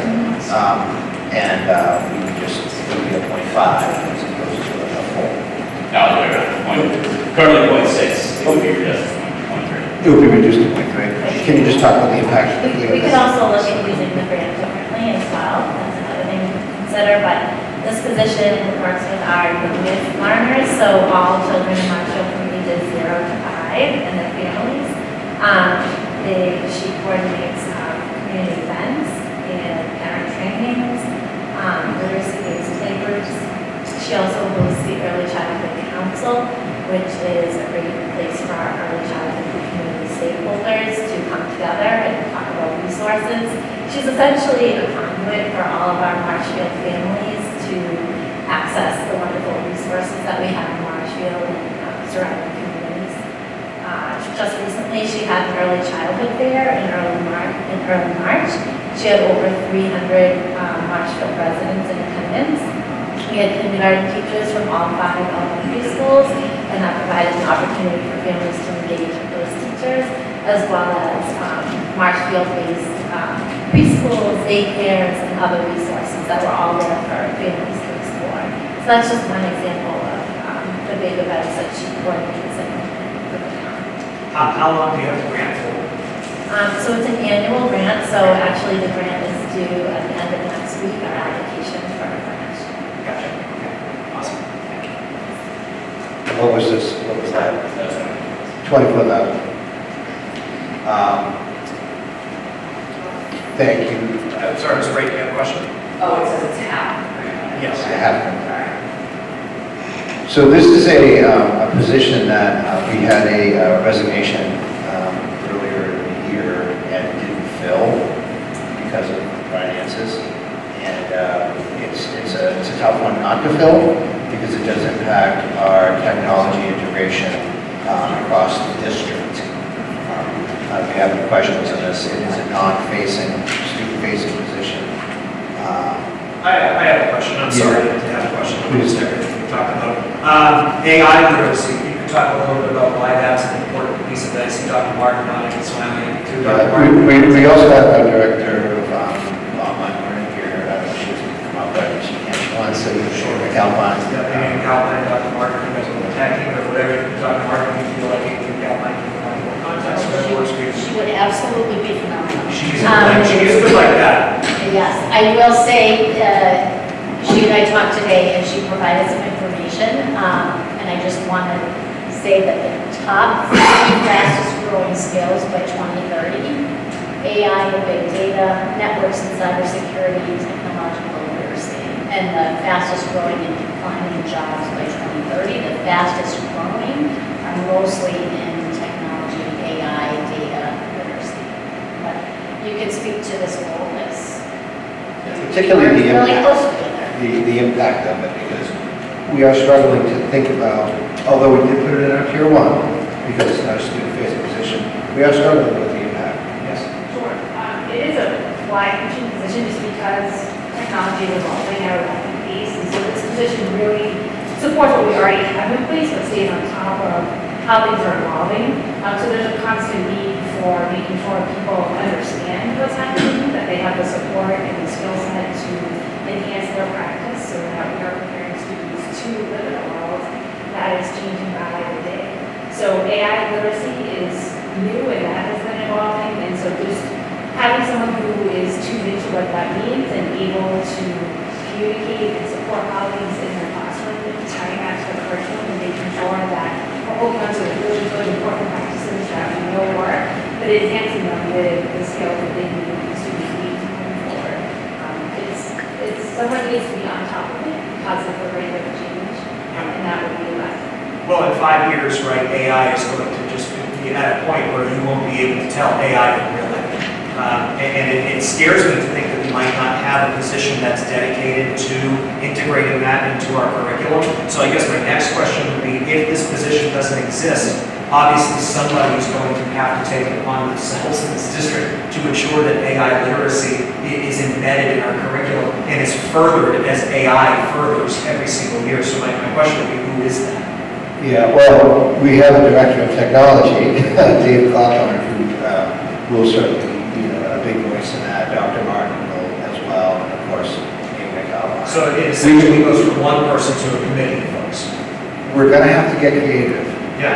And that's what we've been talking about. Not to mention the support that this provides for campus at the secondary, the high school level, secondary level. I was going to say, so this person did not only train teachers on Canvas, she helped create courses and troubleshoot all throughout the day.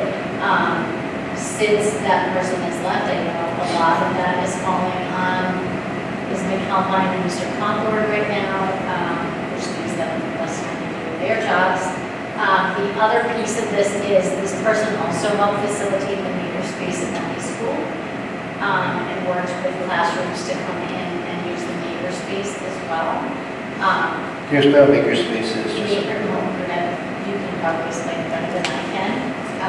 But if you walk into the library at the high school, you will see that space. Really It's a collaborative space that offers access to things like 3D printers, sewing machines, tools, but just some of the tools that we know help kids innovate. So when they're thinking about a project they might have for class, resources they might not have access to outside of school, but help them think about showing them running in a different way. And so it just opens up a plethora of opportunities for kids to express their knowledge and their understanding outside of what they might have access to in a classroom or be able to get to outside the home. And that I assume will charter big support. So I'm sorry, I just want to circle back, right, because this is a really, in my opinion, one of the most important pieces of this entire presentation. Because in 5 years from now, none of us can predict what AI is going to look like or the influence that it's going to have in reading, in writing, in math, in science, in absolutely everything. And if we don't have a dedicated position to ensure that our curriculum is advancing and developing towards the way that AI is advancing and developing, that scares me, to be completely honest with you. And it has nothing to do with either of you, right? It has nothing to do with anybody that may come in your position after you. Obviously, your jobs are incredibly important, and I know that this will be pulling you away from that. But the other flip side of that coin is that this is going to be one of the biggest things in education for the next however many years. We don't even know the scope of it yet. And that's, I think, something the public needs to take note of too. We don't know how big this is going to be. And in 5 years from now, I don't want to be looking back on my time on the school committee to this decision and saying, oh God, we made a mistake by eliminating that position. Well, it definitely impedes vertical articulation of digital learning. It's just, I want to make a point again, this is one of those tough moments when we're looking at the amount of cuts that we have to make. Right. And really trying to prioritize student-facing positions. And, you know, we're gonna start talking about in a minute curriculum. We have to make sure our students get the curriculum that they deserve with fidelity, and this is one piece of it. There are things we can cut, there are consumables and other things, there are some apps we might be able to cut in technology. But we do have to make sure that we prepare our students for, as you were saying, Sean, for the life they're moving into. Which our jobs, we're preparing them for jobs that aren't even there yet. Exactly, but at the same time, it's preparing them for jobs that are there that are just going to be so vastly different because of this. And again, you know, I understand the piece of this is on the list because it's not student facing, Yeah. but I challenge anybody to show me a position that impacts every student facing job more than this does over the next 5 years. Yeah, it's tough. It might not be a directly student facing job, but it has that direct. And again, this is something we've been weathering for some months now. And the amount of this is 88,000. Thanks. Okay. This is an assistant facilities manager. I'll let, Thank you, Manny. thank you. I'll let Tom talk. Yes, this position's been worth every penny over the last 3, 4, 5 years. At the time, we had 3 relatively new, actually 2 brand new head senior custodians at the high school and the middle school, and someone at Martinson who was relatively new as well. We were fortunate to be able to hire someone into this role that had not only worked at the high school, but was also a senior custodian at the middle school, and really brought an expertise and the knowledge of those 3 buildings. So, extremely valuable position. for us. And this is a tough one to not have, but what does it say for us? Approximately 100,000. About 100,000. This is a 0.5 health aid. Look, staffing, our nursing, I know it's been already voiced by the committee, which I deeply respect as an important thing to continue. This particular position, we feel we can absorb it in the other positions we have. Although, you know, it's a nice thing to have, sure. And it just increases some of the responsibilities for the nurses and our CNAs.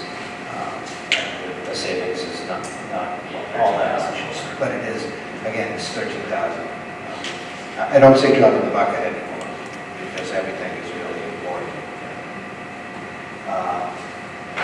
These are our substitute teachers, 12.0 permanent substitutes. Is this every permanent substitute?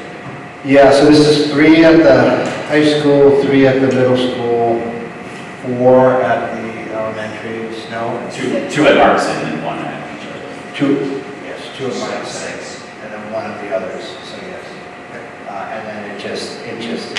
Good. We've always had, when I started, we had permanent subs at the high school, we expanded into the middle school, and then we expanded into the elementary school. I mean, the differential here, you can see it's 12 positions, the total is only 33,000, because it's just, that's the cost of our regular subs make $140 a day, our permanent subs make $155 a day. And we pay that $15 differential because they're there again, and it saves us a lot of work in bringing in substitutes. Can I ask a question to the principals? If anybody wants to answer, however long or short you'd like to talk about it. I mean, first of all, if you want to talk about the impact of your permanent substitutes, but second, how hard is it right now to get substitutes that are not permanent substitutes to come in? I see you laughing. Yeah. How hard is it? And there, I guess the next question, the follow-up to that would be the second point there, teachers will need to provide coverage. How often do you have to go with teachers providing coverage instead of getting a substitute?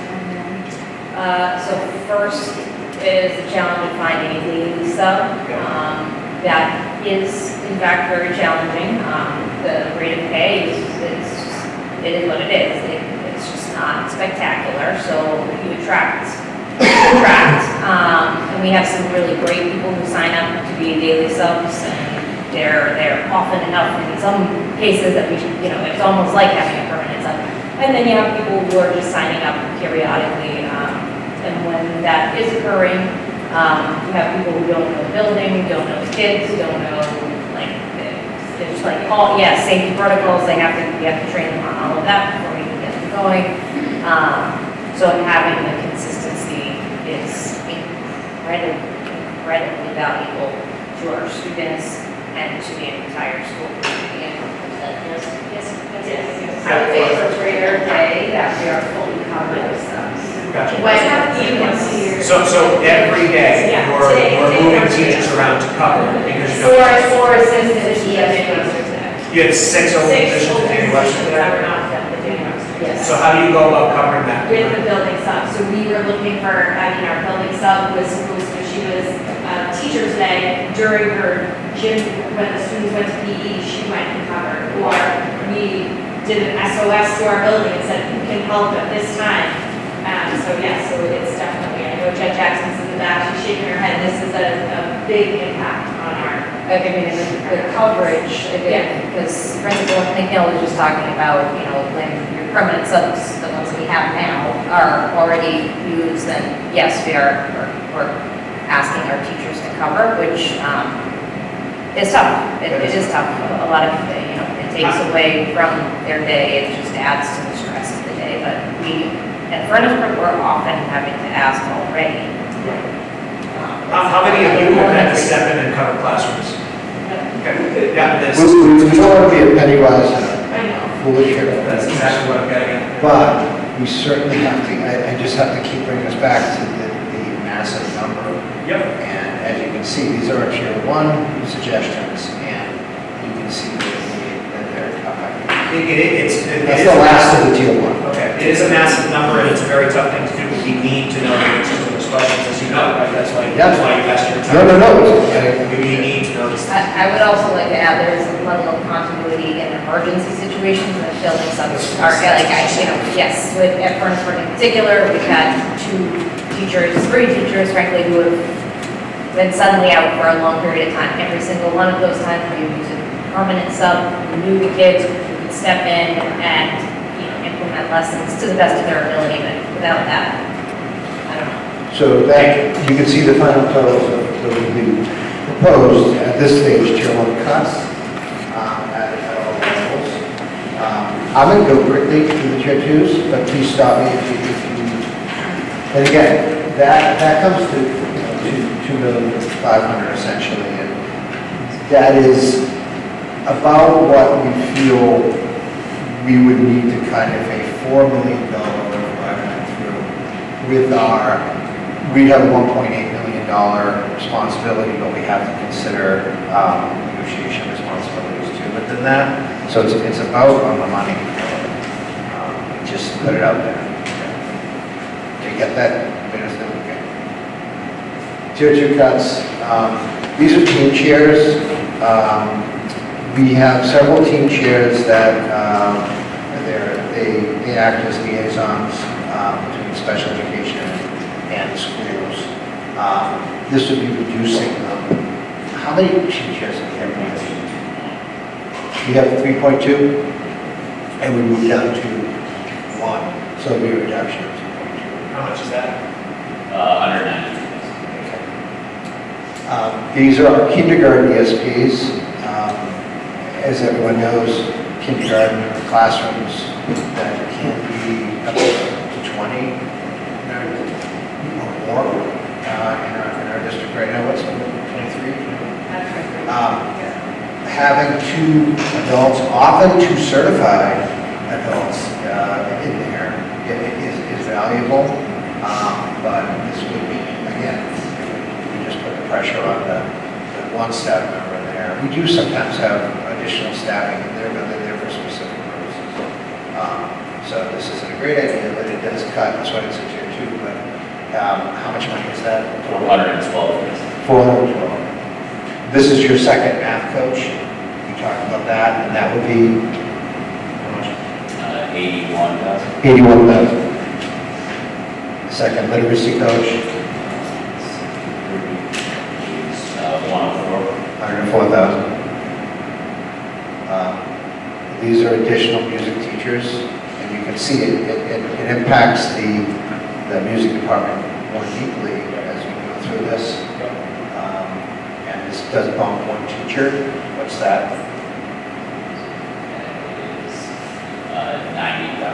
90,000. This is a social worker adjustment counselor. We do have a overlap in these roles at the elementary, so we put both titles there. We would be able to consolidate some of our programs, but there's an impact. And you can see that those programs that I mentioned are important to the kids in district are already at capacity.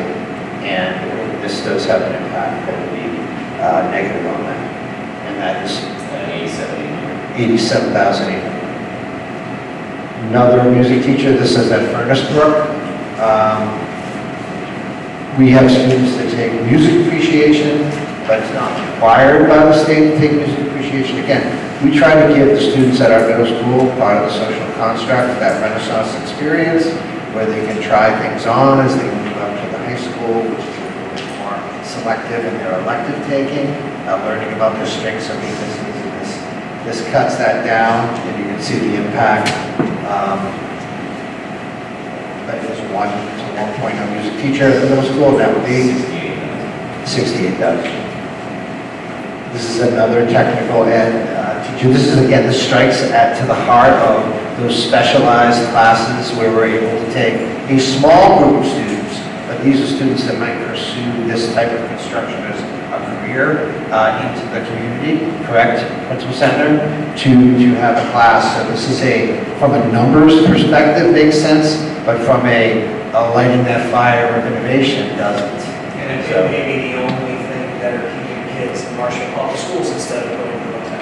Good. So and what is that for, sorry, you don't know. 85,000. These are our athletic sub-varsity and freshman teams.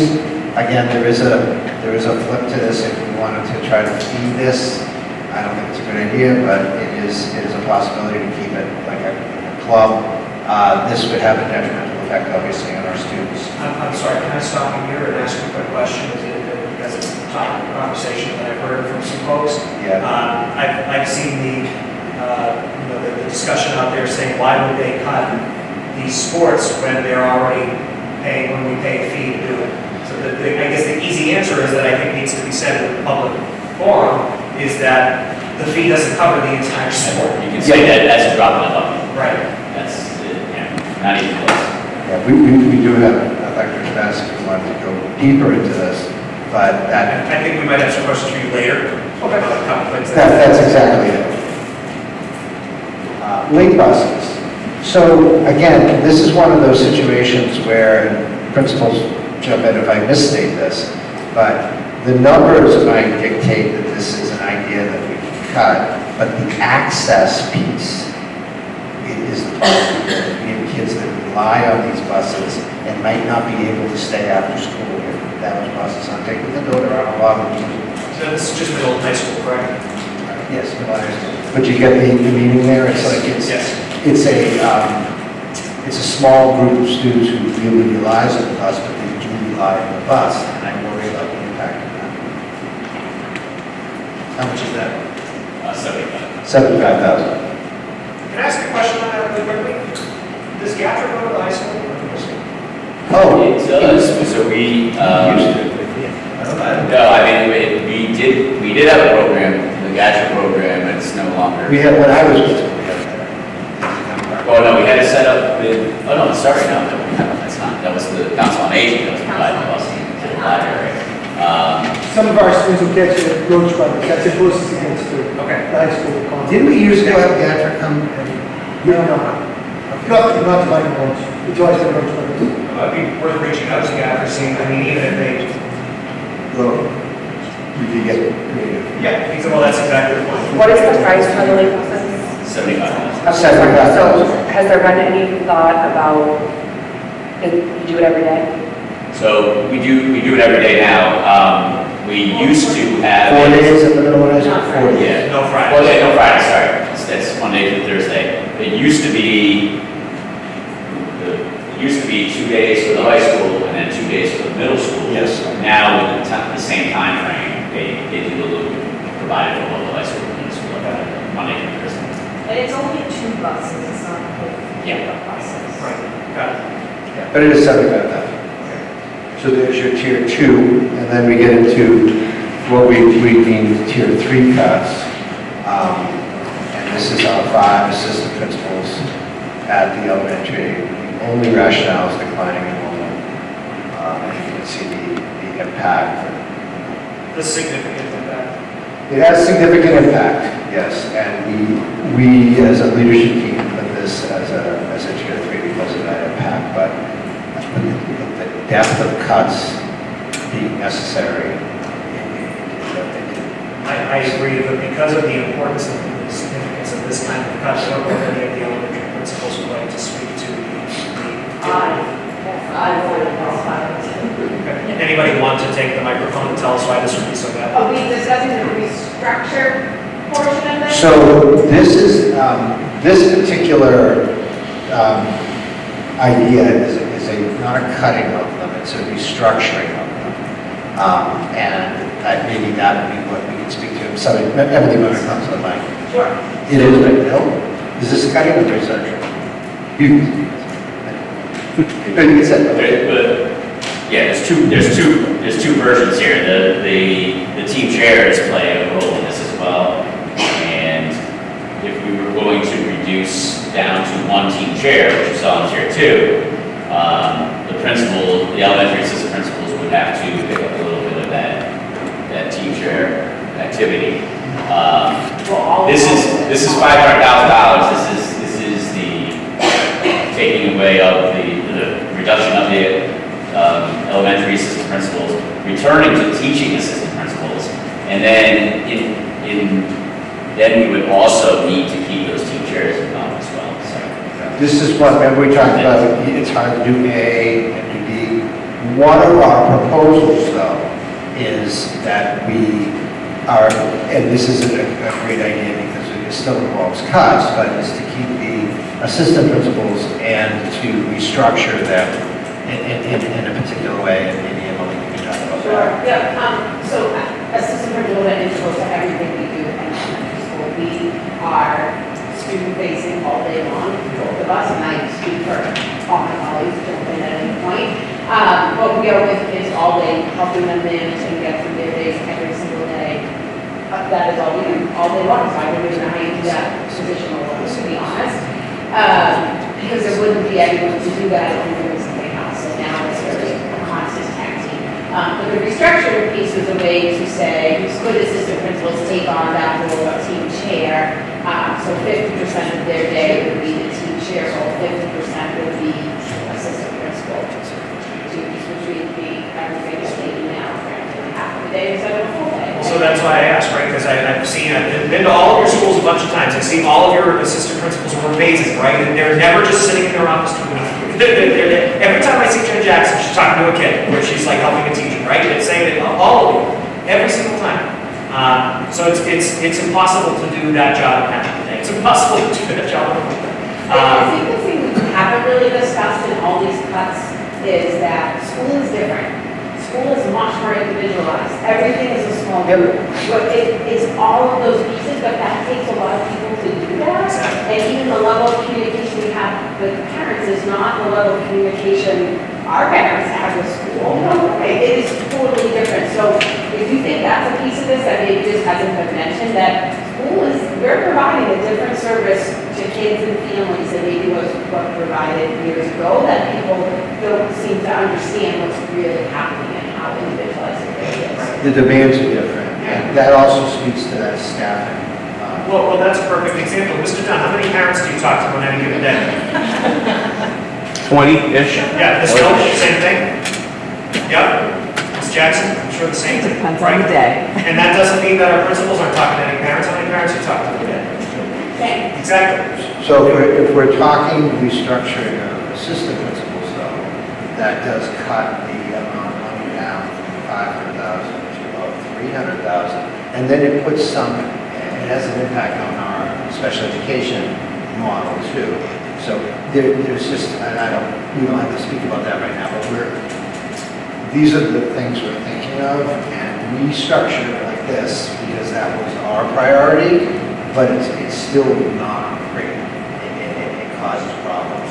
None of this is great.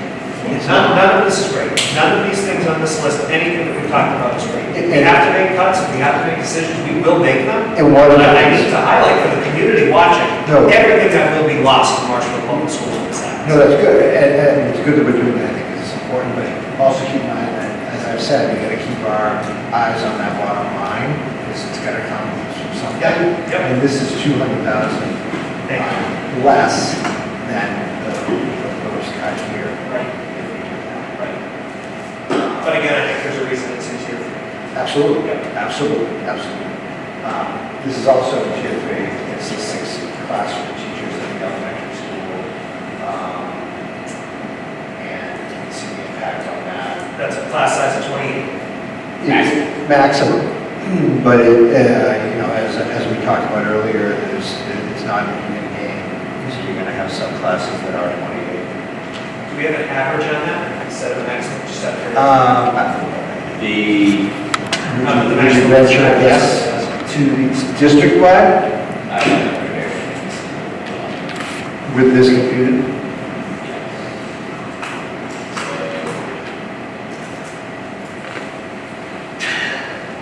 What's that? no, I don't need help. It's- Junior digital? My Excel's not fine.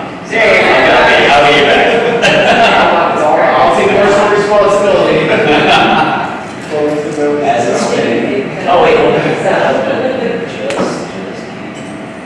I will answer that. Yeah, feel free to jump in whenever, yeah, thank you. Yeah. And remember, this bumps several teachers. Yes. Any more questions on that? We have Did you see any the averages of current? current averages? No, I think the current averages are about 20. Am I correct in that? Across the district? I have the numbers, sir. I mentioned 28. It's helpful to know But if you lose that 6 teachers, it goes up. it's helpful to know that the current average is about 20, is that what it says? I think across the whole, Elementary more than 22. 22, 23. is it that?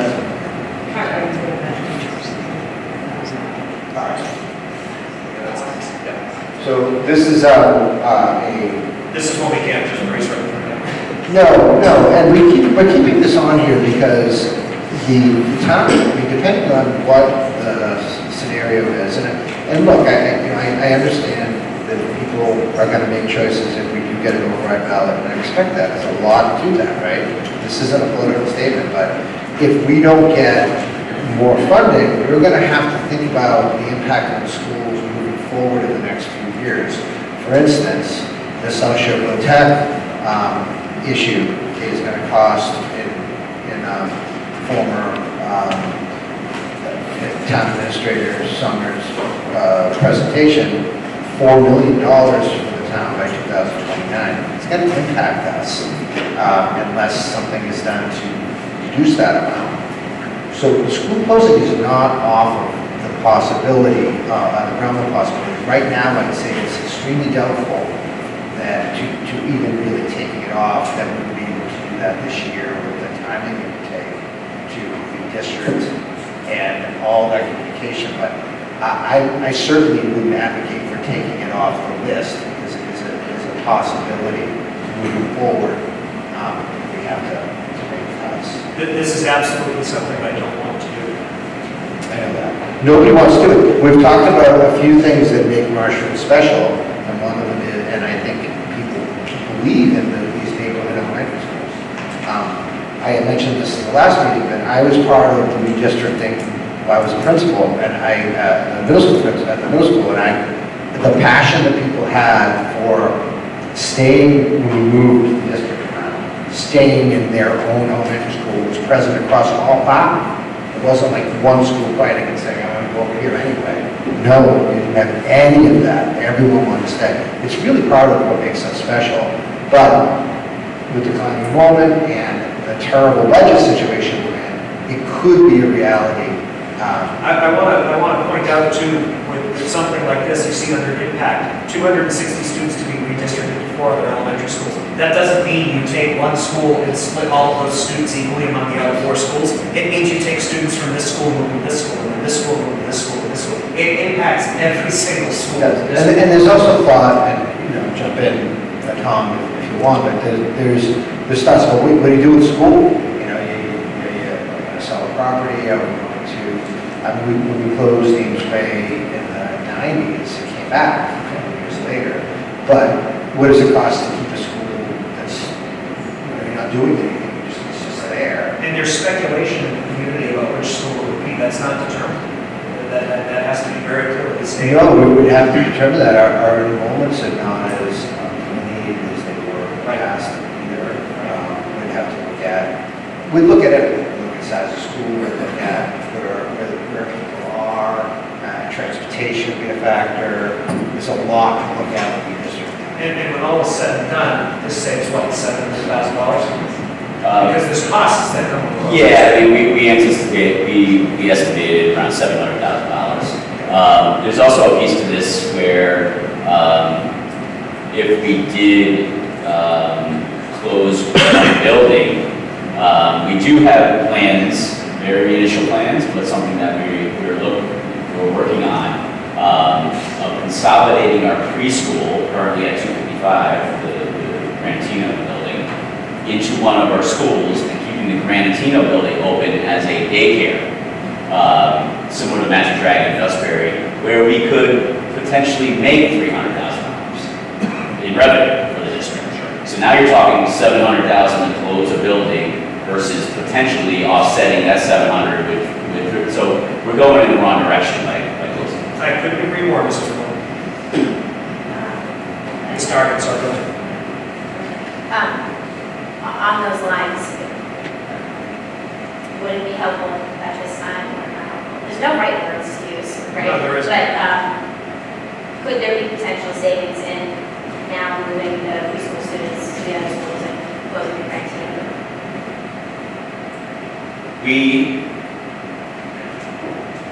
Very minimal. I mean, very minimal. But we've had talks over the past year or so about what that would look like, and it's just a matter of timing.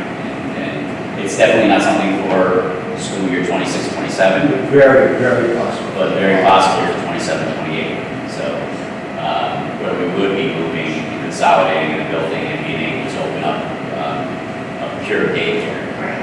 But so it wouldn't be able to do it for 26, 27 to be able to observe some other things on the list. Correct. Then there's no time for that now, and there's very minimal benefit.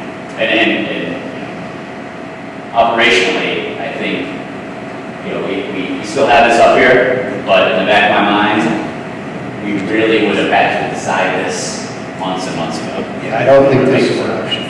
Ms. McNeil, did you have your hand up? Oh, I was just gonna say, just as someone who has some of our preschool, just the impact that I see that it has on our preschool to have it separated in 2 locations, not necessarily 5. The timing lost for the staff members that travel between the 2 buildings.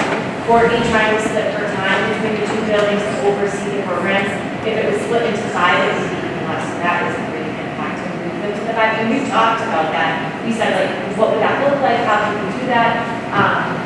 And, just someone that has seen it, it's split in 2 places, it definitely has an impact on their staffing as well. They're halfway across town to, collaborate and share resources and meet together. And, sometimes they're sharing students, so it definitely has a big impact. Well noted, thank you. So more on that. Yeah, thank you. This is again, what we put this in here because it's paramount to what the middle school is about. This would be, in particular, as we have a lower enrollment in our current 7th grade, am I correct, Mr. Casey? Moving to 8th grade for next year, if we removed the cluster model from 8th grade to be able to handle it as basically a junior high grade level model, it would require the reduction of 2 teachers. It would work for a year, and then the next year it might be more challenging. Yep, because the numbers do go up. But that is a savings of, do you have any more? Sorry. 3807. Yeah, 138.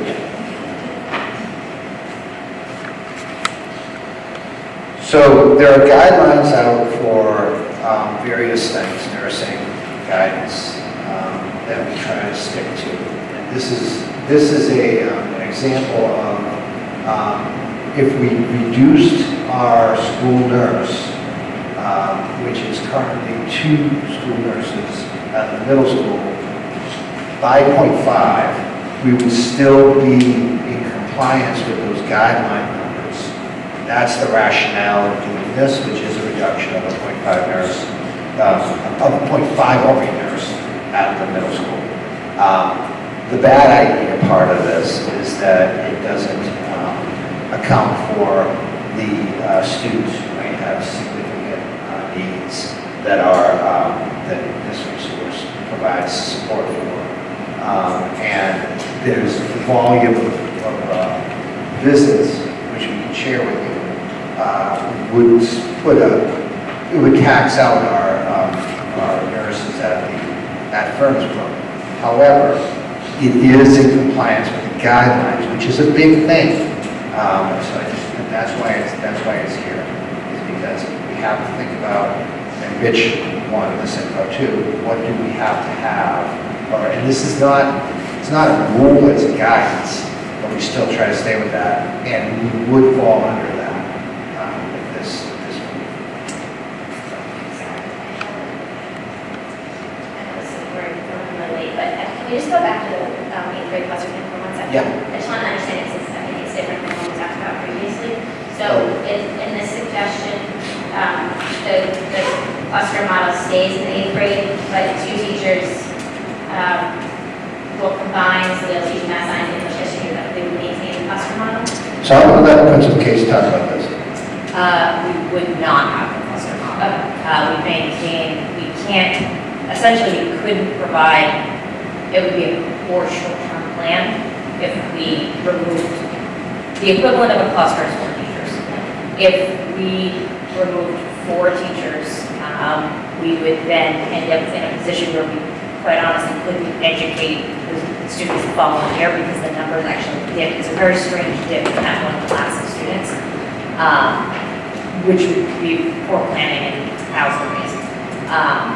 So the only way to do this and to provide students with everything they need is to eliminate the clusters. It would be a junior high model.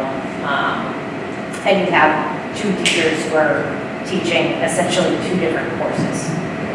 So people would have to teach math and science, English and history in order to cover everything. And one of the things that Ms. Dargan and I talked about was, correct me if I'm wrong, Lauren, but we talked about what would it look like to have 2 clusters in 8th grade as opposed to the non-cluster model that this proposes.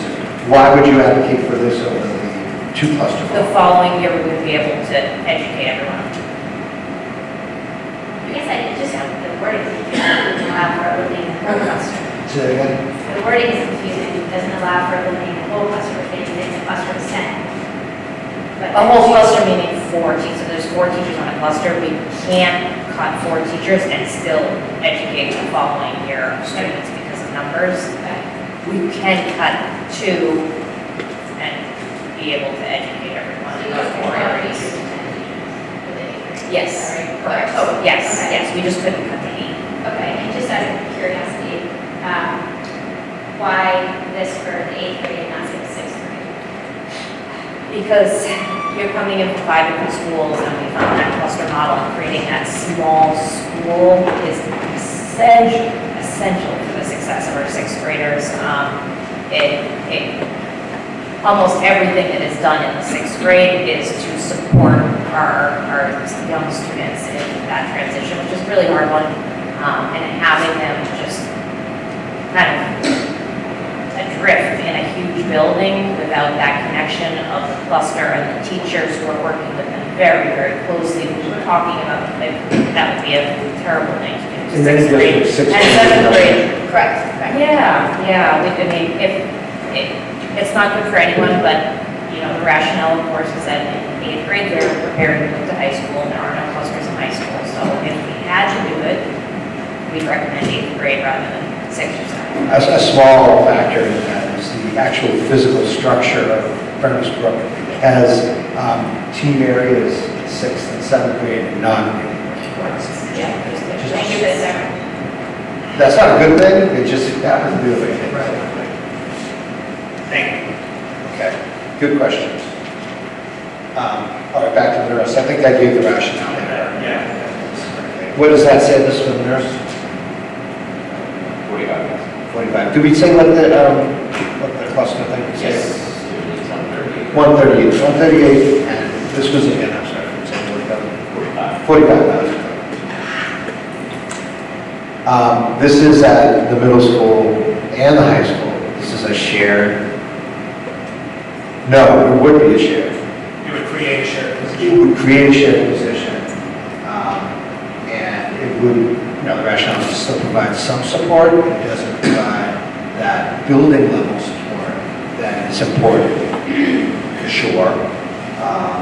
And like some of the other mental health positions, it provides this access to mental health resources for both our high school and our middle school. And that's a savings of $38,000. How many adjustment counselors exist right now at the high school and how many exist at the middle school? Two at the high school. To the high school? Adjustment counselors, one social worker, same. Social adjustment counselors, one social worker, so maybe. So you'd be reducing that staff by about 33% Yep. in each school. Again, this is a tier 3. 25. But still, we have to think about that as it's still a number in this equation to get us to Yes. the burden that we may have to take on. I just have a question. Go ahead, So is this going to be one person that loses their job, and then one person has to split their time? Yes. Both, yes. Loss of jobs Okay. and a split time. So it's not two people splitting? That. Right. Go ahead.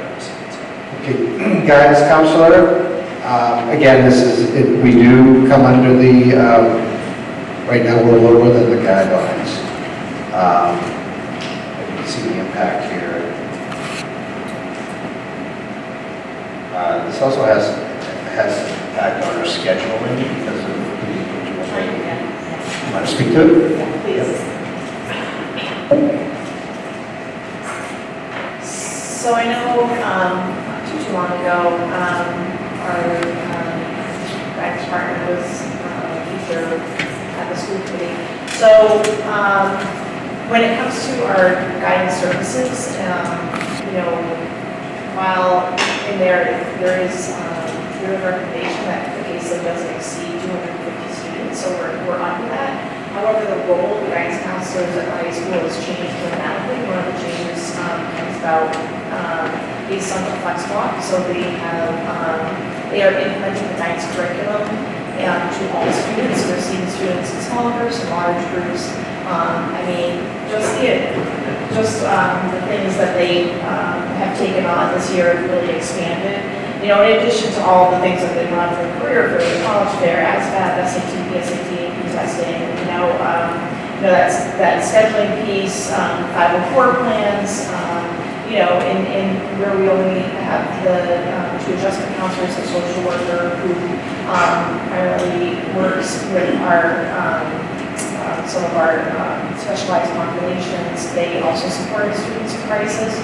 So this would just really be a significant loss for us. And the reason why I wanted to speak to this too was even prior to this really coming to this point of even these discussions happening, prior to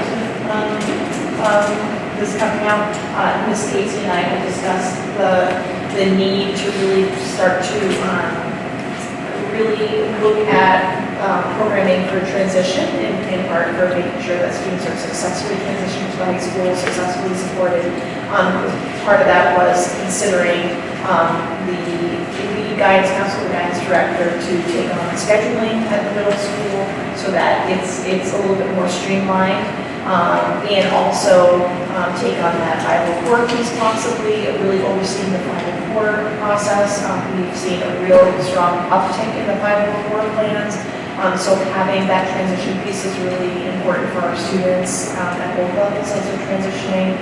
And also, we are implementing the MyCap program, which is directly related to all of our students, rolling out, it definitely relates to the guidance curriculum, but also is supported through DESE as, you know, a program that we should be implementing at both the middle school and high school. So again, we were already kind of thinking about some of these expansions. So in terms of all of those projected possibilities, that's why this is on 2 or 3. It would be a significant loss. The other thing is we would definitely have to hire some type of scheduling consultant to support that process, especially due to the timing of the season schedule, especially if we may lose some additional positions. So just Thank you. The next one is, what's that for money?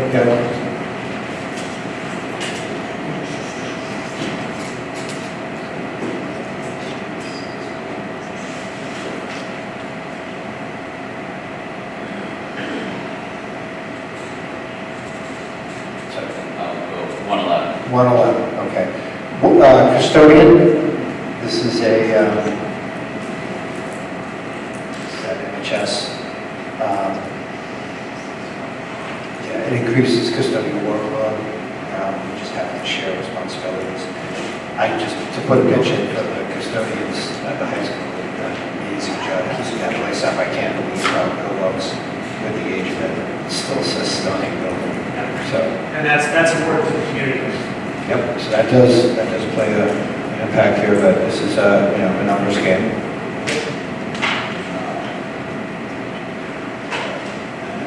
This is a tough one too.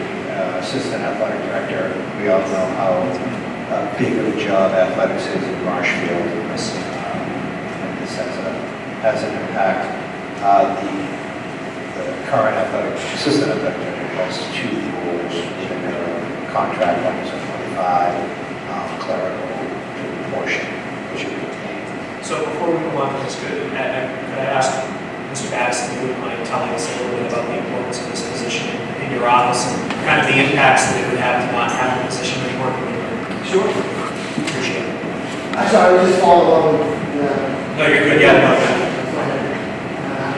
I'm going to address the occasion, so I'm oh, you're fine. Thank you. Thanks for having me. Athletics is not the most important thing at Marshfield High School. It isn't.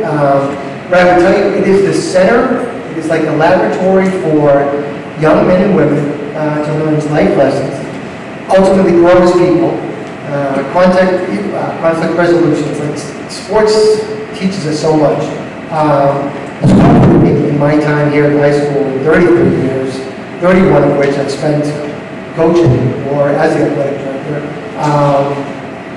has grown and grown and grown. And I think Marshfield, Dr. Sullivan mentions it a lot, it's a very special community. You're all members of the community, and we do a bus tour at the beginning of the year that Dr. Martin allows me to talk to new teachers and everything like that. And one thing that I really impressed on them is like our elementary schools, they're all residential areas. The kids walk to those buildings all the time, they play in the playground, their families are just connected. You fast forward that into the high school, and then all of a sudden, the high school never sleeps. And a big part of that is our athletics. And so our department, I'd like to think, supports the administration in the school. That building is literally open probably from, 6:30 in the morning till in the wintertime, no question, 10:30 at night. Usually athletics is the last one in the building.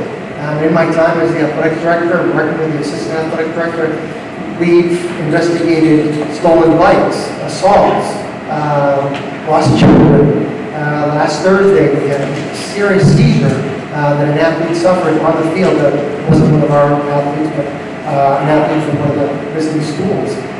That's just, when you look up and I say, oh, this is an athletic director, you're making such difficult decisions here. And I understand that. But I think when you look at that position, we can get lost in the shuffle. Like, oh, assistant athletic director, well, they have an AD, they can just, run and function the way it is. It goes so beyond that. providing our student athletes, providing our coaches with a safe and nurturing environment, I think is so important. I just don't know if one person can do that. When you look at, we do know that we have declining numbers and everything like that. How many times have I come to you in the last couple of years as a board and asked you for another team? I have every intention of kind of pulling back. Our numbers would support a JV cheerleading squad. Our numbers would support a male volleyball team in the spring. I feel bad asking for these things when we're making difficult decisions. But it just goes to show you that the athletic programs, as much as the population in Marshfield and our schools is going down, it's just the opposite in athletics. We have more student athletes this spring than we did last spring. Right now, we have 124 paid coaches or volunteer coaches that work in the athletic department.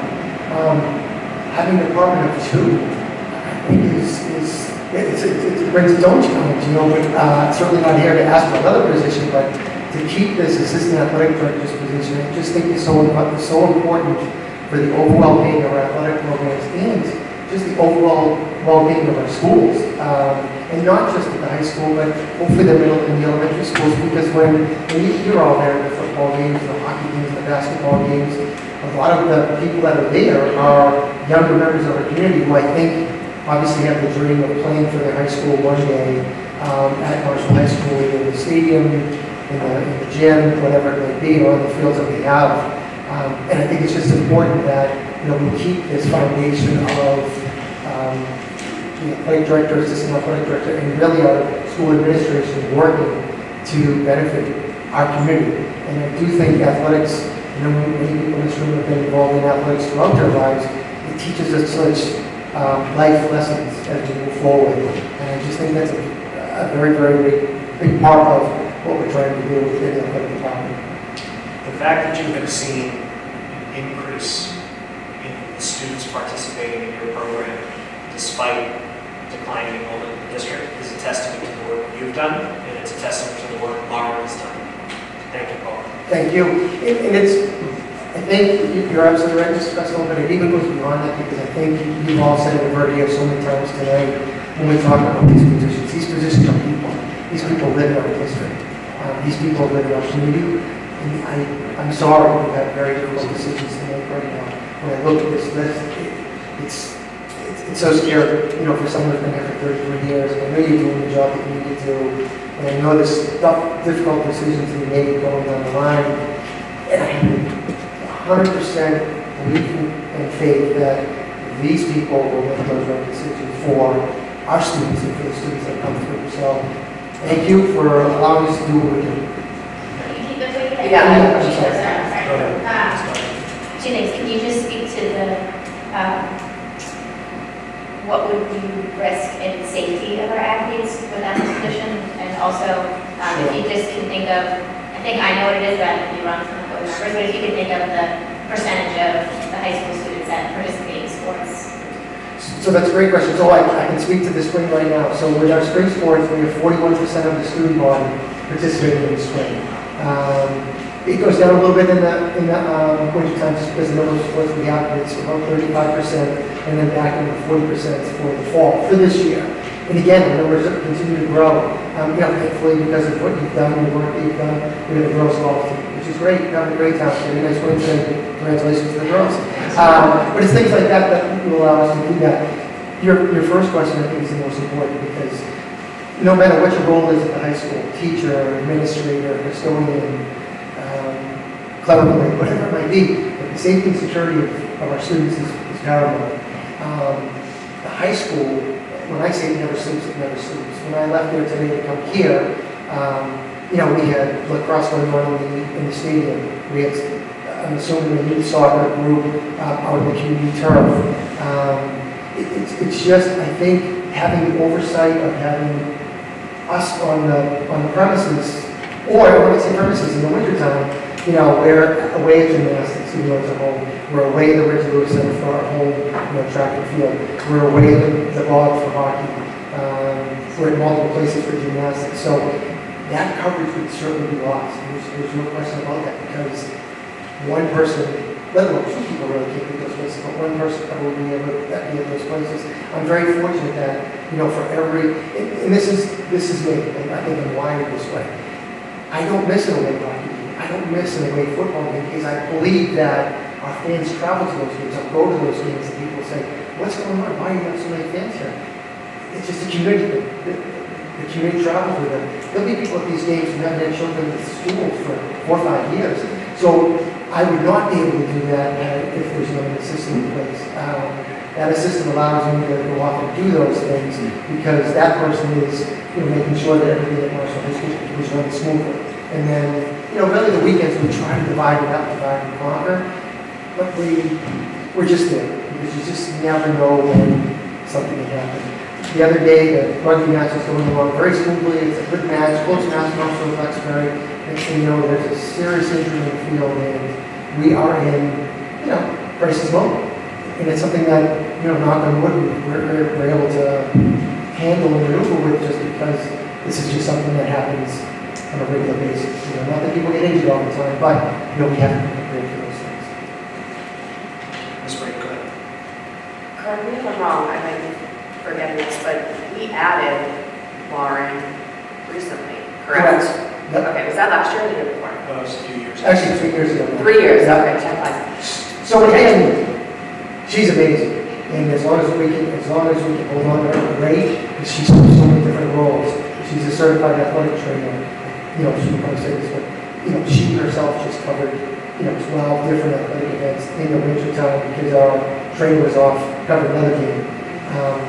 Not many schools have that luxury, so they pay, and Lauren can speak on the hourly rate for getting coverage. Because we know with athletic training, a lot of these things can't take place. One more question. Yes.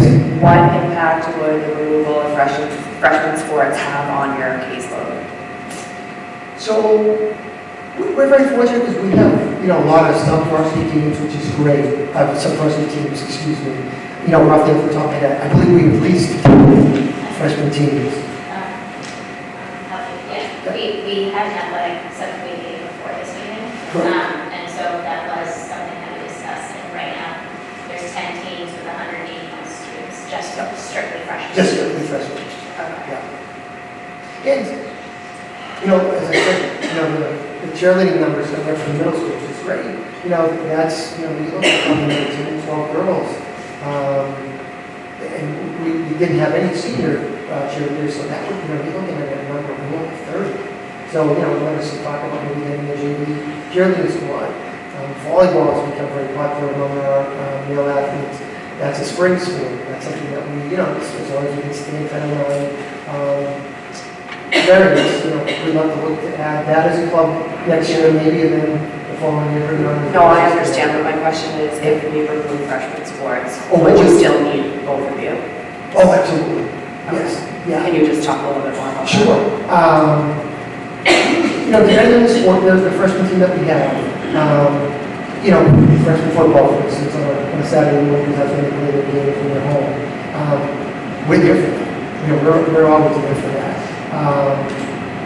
The JV, which hopefully we've gotten to feedback at JV level, they're going to be playing right after as well, too. We had, it's big school, we had a freshman, was lacrosse. We had 41, and they had 38, freshmen trying out for boys lacrosse. So it wouldn't really take away too much of the work that we're doing just because our numbers are so big in those sports. But over 400 spring sport athletes. It sounds like you need more people. Yeah. And I'm sure the buildings, they need more people in this organization. Okay, thank you very much. Thank you. That's a 70,000. After school tutoring, very widely used, doesn't have direct impact on students, daily access and curriculum rationale, and that is the savings of, what is it, 27,000. And the last one, on the tier 3, that we have listed, and then we have some other areas, briefly or as expansively as you'd like. This is our transportation fee increase. I'll let Tom talk about that. Yeah, it's, we actually need to open up our transportation registration very soon. We're already behind.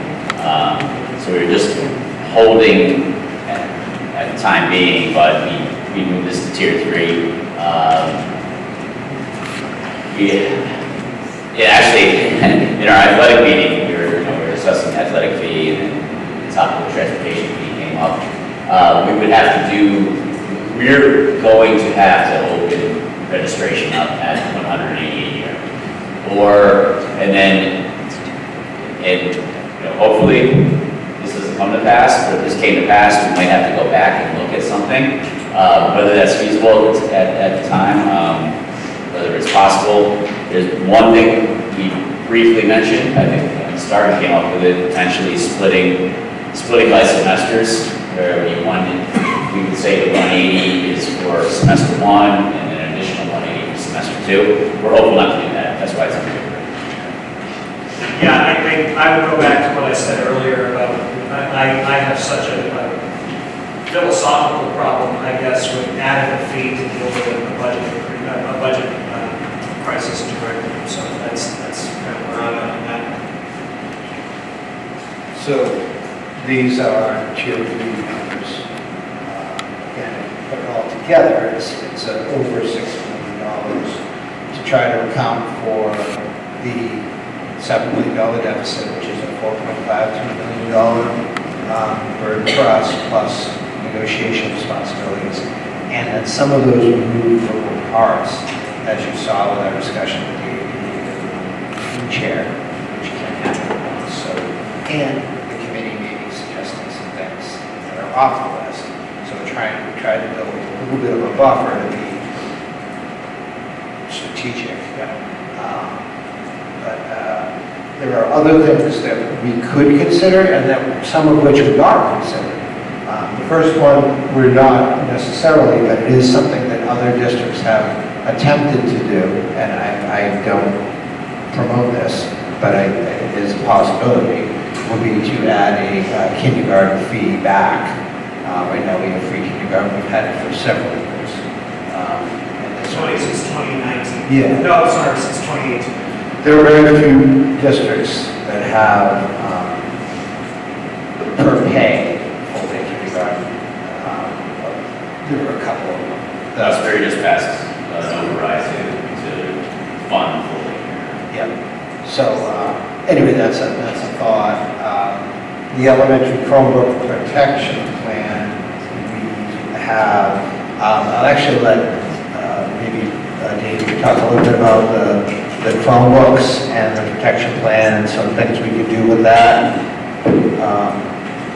Where again, one of those things, and I know there's a dialogue out there in the community about our Chromebooks.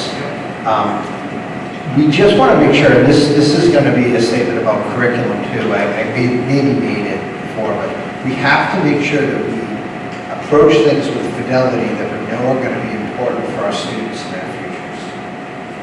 We can cut certain elements around our curriculum, and we can try to be mindful of, how we're dealing with kids' access to screens. I understand that. I understand that there's that students can have too much screen time. We also have to prepare them to use the devices and to be able to use the technology that comes with this, because it's what they're going to be using in most of the jobs that they'll be going into, and their education moving forward as well. Before we go to Dave, do we have a rough estimate, I guess I'd ask you or any of our building leaders, is there some kind of rough estimate or even just a guesstimate on how much percentage of their time per day students at the elementary level spend in front of the screen? Well, again, I want to, Just out of curiosity. well, certainly answer the question, but I also want to make sure that we're not, every time we have the kids in front of a screen, it is for a purpose. Oh, absolutely. No, I totally agree with Right. that. I just want to know because there's been a lot of dialogue about it. Absolutely. If anybody can tell me. Fair question. And any thought on how often? It's so different based on kindergarten student Yep. and fifth grade student. Yep, no, and that makes perfect sense. Yeah, too. so I'm not sure. And I just want to reiterate 1.2. We did, for elementary, we did create this flyer that has been in newsletters a lot. And the American Academy of Pediatrics really It doesn't talk about a set amount of screen time that is appropriate. It's the amount of time that students are being either passive or active on a device. Sure. And we do not have passive activities with our devices. Our students are using them to learn and access our curriculum. And I'm going to turn it over to you, but I wanted to just make that point. So that's exactly what I wanted to hear. The few elements, technology applications is on here. We're looking at our tech applications and the money we're spending on them, and trying to be mindful of those. But certainly the elementary Chromebook protection plan, and then just an overview of what our Chromebooks, how we pay for them, where they come from, and just an overview of what we might need to do. Sure, I can start with that, the Chromebook side to it, just to give a little explanation about what our refresh rates are, what our deployment's like. When I started as a director of technology in a previous district, way back, maybe 25 years ago, there was very little connection between technology and curriculum. We always wanted to break that barrier of like, hey, I'm a technology person and I really want to get into the curriculum side, and the curriculum people were like, hey, well, you're just a technology, you're just an add-on, you're just something else. And I think I'm proud to say that over the course of the last 12 years since I've been in Marshfield, is that we bridged that gap, and our Chromebooks are truly instructional tools. And they are foundational to our instructional core of what our teachers do every day. And with that, we don't use the Chromebooks as like a passive swipe and scroll, like, hey, this is kind of what we want to do, let's pass the time, or here's a reward of a game, and things like that. That's not our intention.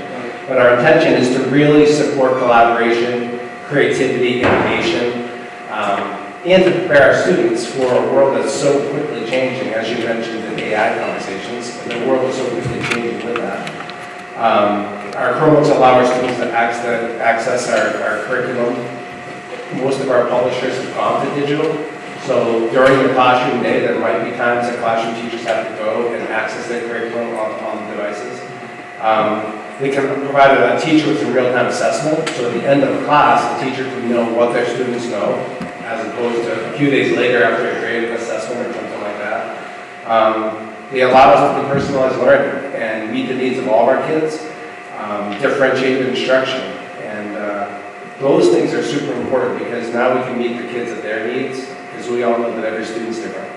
And I think that those are big components, and that's going to allow our students to be creators and collaborators and innovators, and what our goals, our strategic plan, and our goals all around all those terms of how we're going to do that for our students. And I'm excited to say that this district has made a significant investment in that, starting back out with the high school project back in 2014. And when I started, the big thing was, hey, we want an innovative and a technology savvy and a really sophisticated high school. And stage 2 is going to be like, how can we make sure that we have a personalized learning, one-to-one, that we're meeting the needs of all our kids. And so that happened before our pandemic. I mean, we were in the works for that and prepared for that, and I think we've done a pretty good job of getting there. We have over 4,000 Chromebook devices that are out there, and that doesn't include all the other pieces of things that are out there, that's just Chromebooks alone. Right now, our replacement cycle is we have students in grade 2 that would get a new device, and that device is with that student from grades 2, 3, 4, and 5. Then when a student goes to the middle school, they get a device, and that's with them from 6, 7, 8. And then when they go to the high school, they get a device, which they get the device from 9, 10, 11, 12. So before all this budget stuff started happening in terms of what we needed to start to look at, we already knew that we were going to be behind the 8 ball because of the current cost of technology now. I mean, if you're aware of the current situation, the memory prices for devices has shot through the roof in terms of what it is. So normally we had chips, right? the chip shortage and things like that across the industry. And in the past, we've paid like $310 a Chromebook. That's what our normal cost is for that. And now they're over almost close to $600 a piece. So we already were starting to come up with some plans. So there are ways that we can be creative with what we're doing and how we're doing it. And we have some internal ideas for that. But that sustainability plan ensures that those students have access to a current device, and it's their device, which might not seem like it's a huge difference, but when you say, this is your device and you're gonna have it for 4 years, they're gonna take care of it. If they're gonna say, this is your device that's just gonna go back to the classroom, not so much. So, as we kind of navigate that, we do go through a lot of breakage, and my team, we don't send them out, we don't have any additional cost for breakage. My team fixes them, they replace screens, they replace any parts of the components that we can possibly come up with as a cost-saving measure to support this. The big thing I'd like to just say is that the Chromebooks aren't replacing teaching. They're enhancing it, and they're giving students an opportunity to learn in different ways. And I think that's a really key component to what we're trying to do and how we've done things. Our teachers have invested hundreds of hours in creating content in our learning management systems to allow our students to have access to this both in school and at home, which is a really, really big thing in terms of just that equitable access. No matter where they're at, the students can get that access to what they need to do. So I personally feel that the Chromebooks have really shaped our instruction here in Marshfield in a very positive way. I hate, and we talked about the digital learning piece to it, and the position that's on our presentation, and I struggle with that a lot too, because that is helping drive a lot of this. And I know a lot of that will come back on me to be able to lead that, which is fine if that's what needs to happen. But I really am an advocate and feel very strongly that these devices in our students' hands is only providing a great opportunity for them, and I'd hate to get rid of it, or change the model on that capacity. So, like I said, our replacement cycle right now, we started leasing a few years ago, and we have about 5 leases right now that total probably about $130,000. And again, every time like a second grader, just for an example, comes in, your lease cost is about $25,000 a year. So you're going to have in grade 2, 3, 4, and 5, it's about $25,000 a year to keep that lease cycle going. But that's the cost of doing business, so to speak, as we kind of navigate that. So you just said everything I was looking for in asking the question that I just asked. Thank you. Okay. As for subscriptions and things like that, we're also looking at those. One thing that I would say is that we aren't very heavy, we have a few pockets of subscriptions that are out there. But as you know, it used to be like you would buy software and you'd have it for as long as you wanted to use it. Now everyone caught on to that, and it's like, all right, so now we're going to say, instead of doing that, we're going to just charge you every year. Right. So our subscription costs have considerably gone up.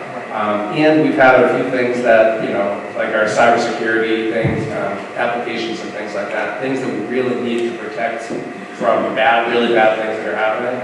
So our subscriptions do cost an awful lot of money for us, but most of the subscriptions that we have are district level, district-wide embedded. It's not like, hey, we have we really don't need this. We've really vetted a lot of the stuff to make sure that it's stuff that we can use and that it can tie into our curriculum innovation and collaborative goals that we're trying to do.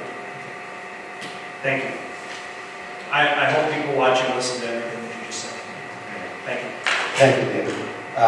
So I do have a list here of other cost-saving measures, but I'll let the committee Does decide. anybody have any questions about any of these? Some of them are self-explanatory, like copier costs and utilities contributions, which we can, I was just at Daniel Webster watching them do a sort of, what do I call it, a minor audit of all of their technologies so that we're, perhaps draining utilities. And it was effective. So like doing that in our buildings, making sure that we do it, but to do it at a higher level and save some money. So some of these are self-explanatory, but you might have questions. It's more, I'm assuming something that I just want to make sure. Kind of like Dave was talking about, looking at different technology applications and making sure it's all valuable and need it. I'm assuming the same goes for consumables, so math workbooks, ELA workbooks, things like that. I'm sure there's some that are required you have to have, some you don't, but just making sure, maybe talking to teachers to make sure that whatever we're buying, things they're actually using. So there's a couple of things. So for example, our subscription for our new literacy program at the elementary level was, so we had to make a 3-year agreement.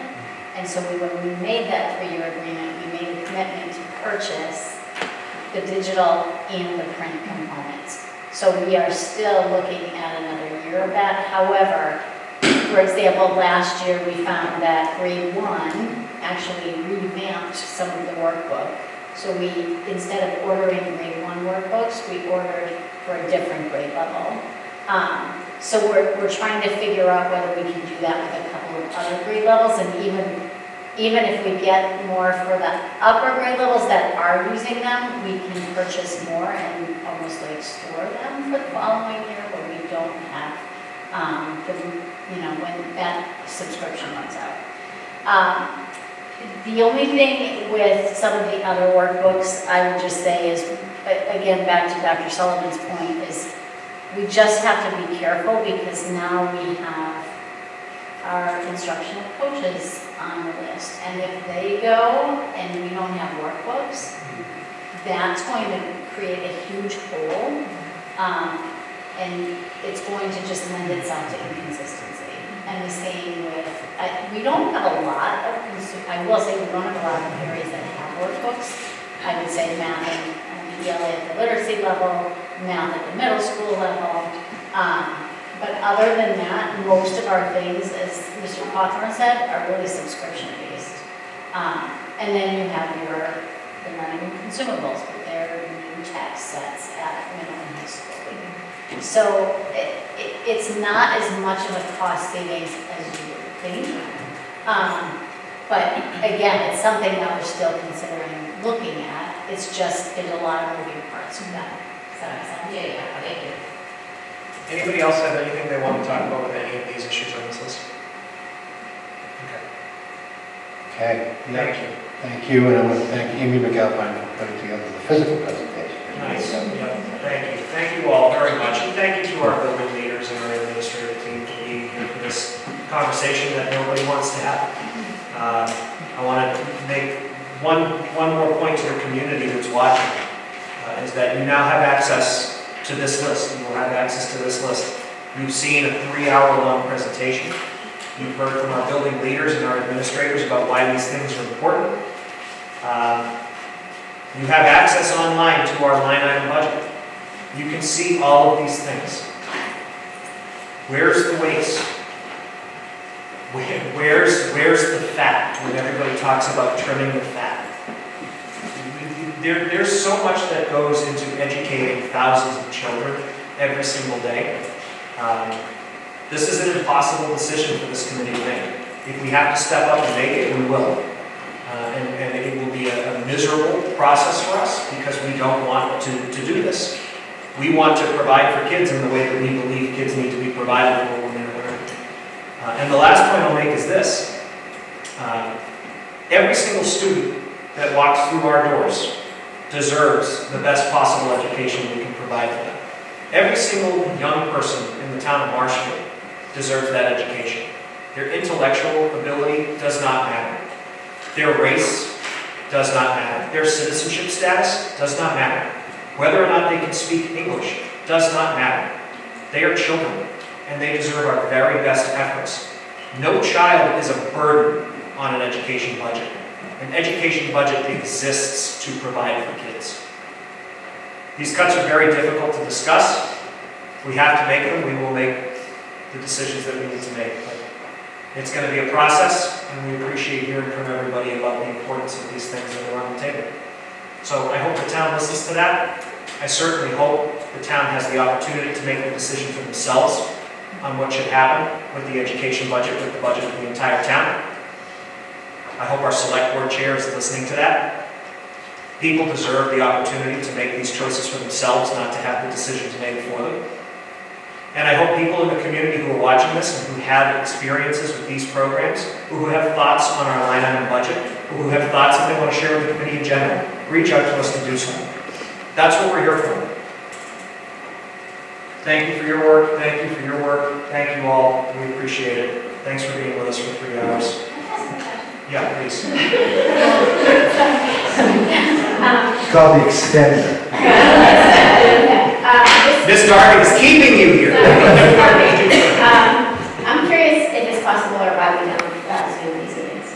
That's a great question, so I'll speak a little to that, and then maybe we can ask Mr. Cawthorn to speak on that as well. First of all, you've seen the status of our microphones. I am very much in favor, and I'll say it publicly, I'm very much in favor of any way for any member of the public to participate in our meetings and hear what's going on here. Any way possible. We don't have the same technology in this room that they have at town hall. We don't have microphones that are piped directly into a feed. We don't have the ability to do any of the technological things. And you can speak to this far more than I can. We also have a model with school committees where we like to go visit you all at your schools and hold meetings at your schools. Your schools, except for maybe the high school, don't have that capability either. We can't do things like that. I wish we could. I think long term, hopefully in the next year or two, I'd love to see the sound system in here updated, and I'd love this room to have the capability to be able to do that. Because any way that we can have these meetings more accessible to the general public is a win, in my opinion. But Mr. Cawthorn, you can talk about the challenges of that. If it is the request of, we've talked about a sound system here for quite some time, and you're correct about the complications of moving from school to school. But if we need to look into a solution that can be a little bit more portable, that we can take places and that we can have the ability to at least live stream, maybe not from a Zoom perspective, but live stream so that things are online, we can work with the MCTV to make that happen and to try to come up with a plan. Unfortunately, in these times of a budget crisis, then it's not a cheap solution to be able to do that. But it's something that we can look at and take a look at it and see what it's going to cost us to be able to do that. And again, getting more community involvement, getting more online involvement, and having that live component to it could be some assets and benefits to be able to do that. You know that I work for the Mass Association of School Committees, and yes, believe it or not, and I see with my day job all the time committees that are utilizing these resources in a really strong way to bring the community more into the fold on what's happening. Those communities all have one thing in common, which is that they have the technological infrastructure to be able to make that happen. So if I put it on the agenda for a future item to discuss what the cost would be and what kind of work would go into making it so we could have Zoom capability for our meetings, would that be something that you'd be able to come back and report to us on? We could come back to that, and we could have options for Zoom or just live stream. I mean, I'm showing Zoom because you want people to be able to comment publicly on the call, or do you just want the live? So yes, if we're going to be bringing the meetings into people's homes via technology, we do have public comment, and it would be the same kind of way the select board does it with the technology that they have available to them, where they could make public comment. So we can look at that and come up with a portable solution that can hit the road. Yep. We did it in my former district through the chat.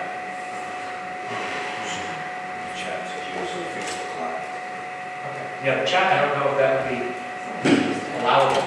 I'm sure it was. Yeah. Maybe it would be allowed, it should be on. So thank you, Dave, appreciate it. Microphone? You're the quiet extender. I'm quiet. There's very little financial impact that I have for the district. But one thing that there is the conference that I've gone to the last couple of years. And so just want to say, doing my part, as little as it is, I'll buy my own ticket. Sure. So it just feels uncomfortable to make us and not do one for myself. Appreciate that, Lauren. Thank you. And I appreciate that you come to that conference every year. Anything else on this issue at all? Anybody else?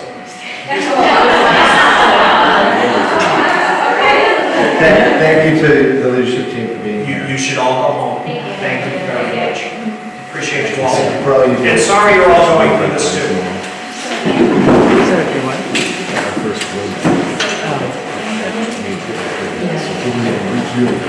Yeah. Okay, so the committee will now entertain a motion to enter into executive session to discuss strategy with respect to collective bargaining and litigation. We may have a detrimental effect on the bargaining and litigating position of the body, and the chair declares, which I do, and to discuss strategy with respect to collective bargaining and an open meeting may have a detrimental effect on the bargaining position of the public body, and the chair declares, which I do, which is the A, is there such a motion? So moved for Ms. Stetson, is there a second? Second for Mrs. Brake, just to clarify, this motion would be not to re-enter the No. session thereafter? Yes, okay, thank you very much. Motion's been made, second. Mrs. Zersky, that's a roll call. Yes, thank you very much.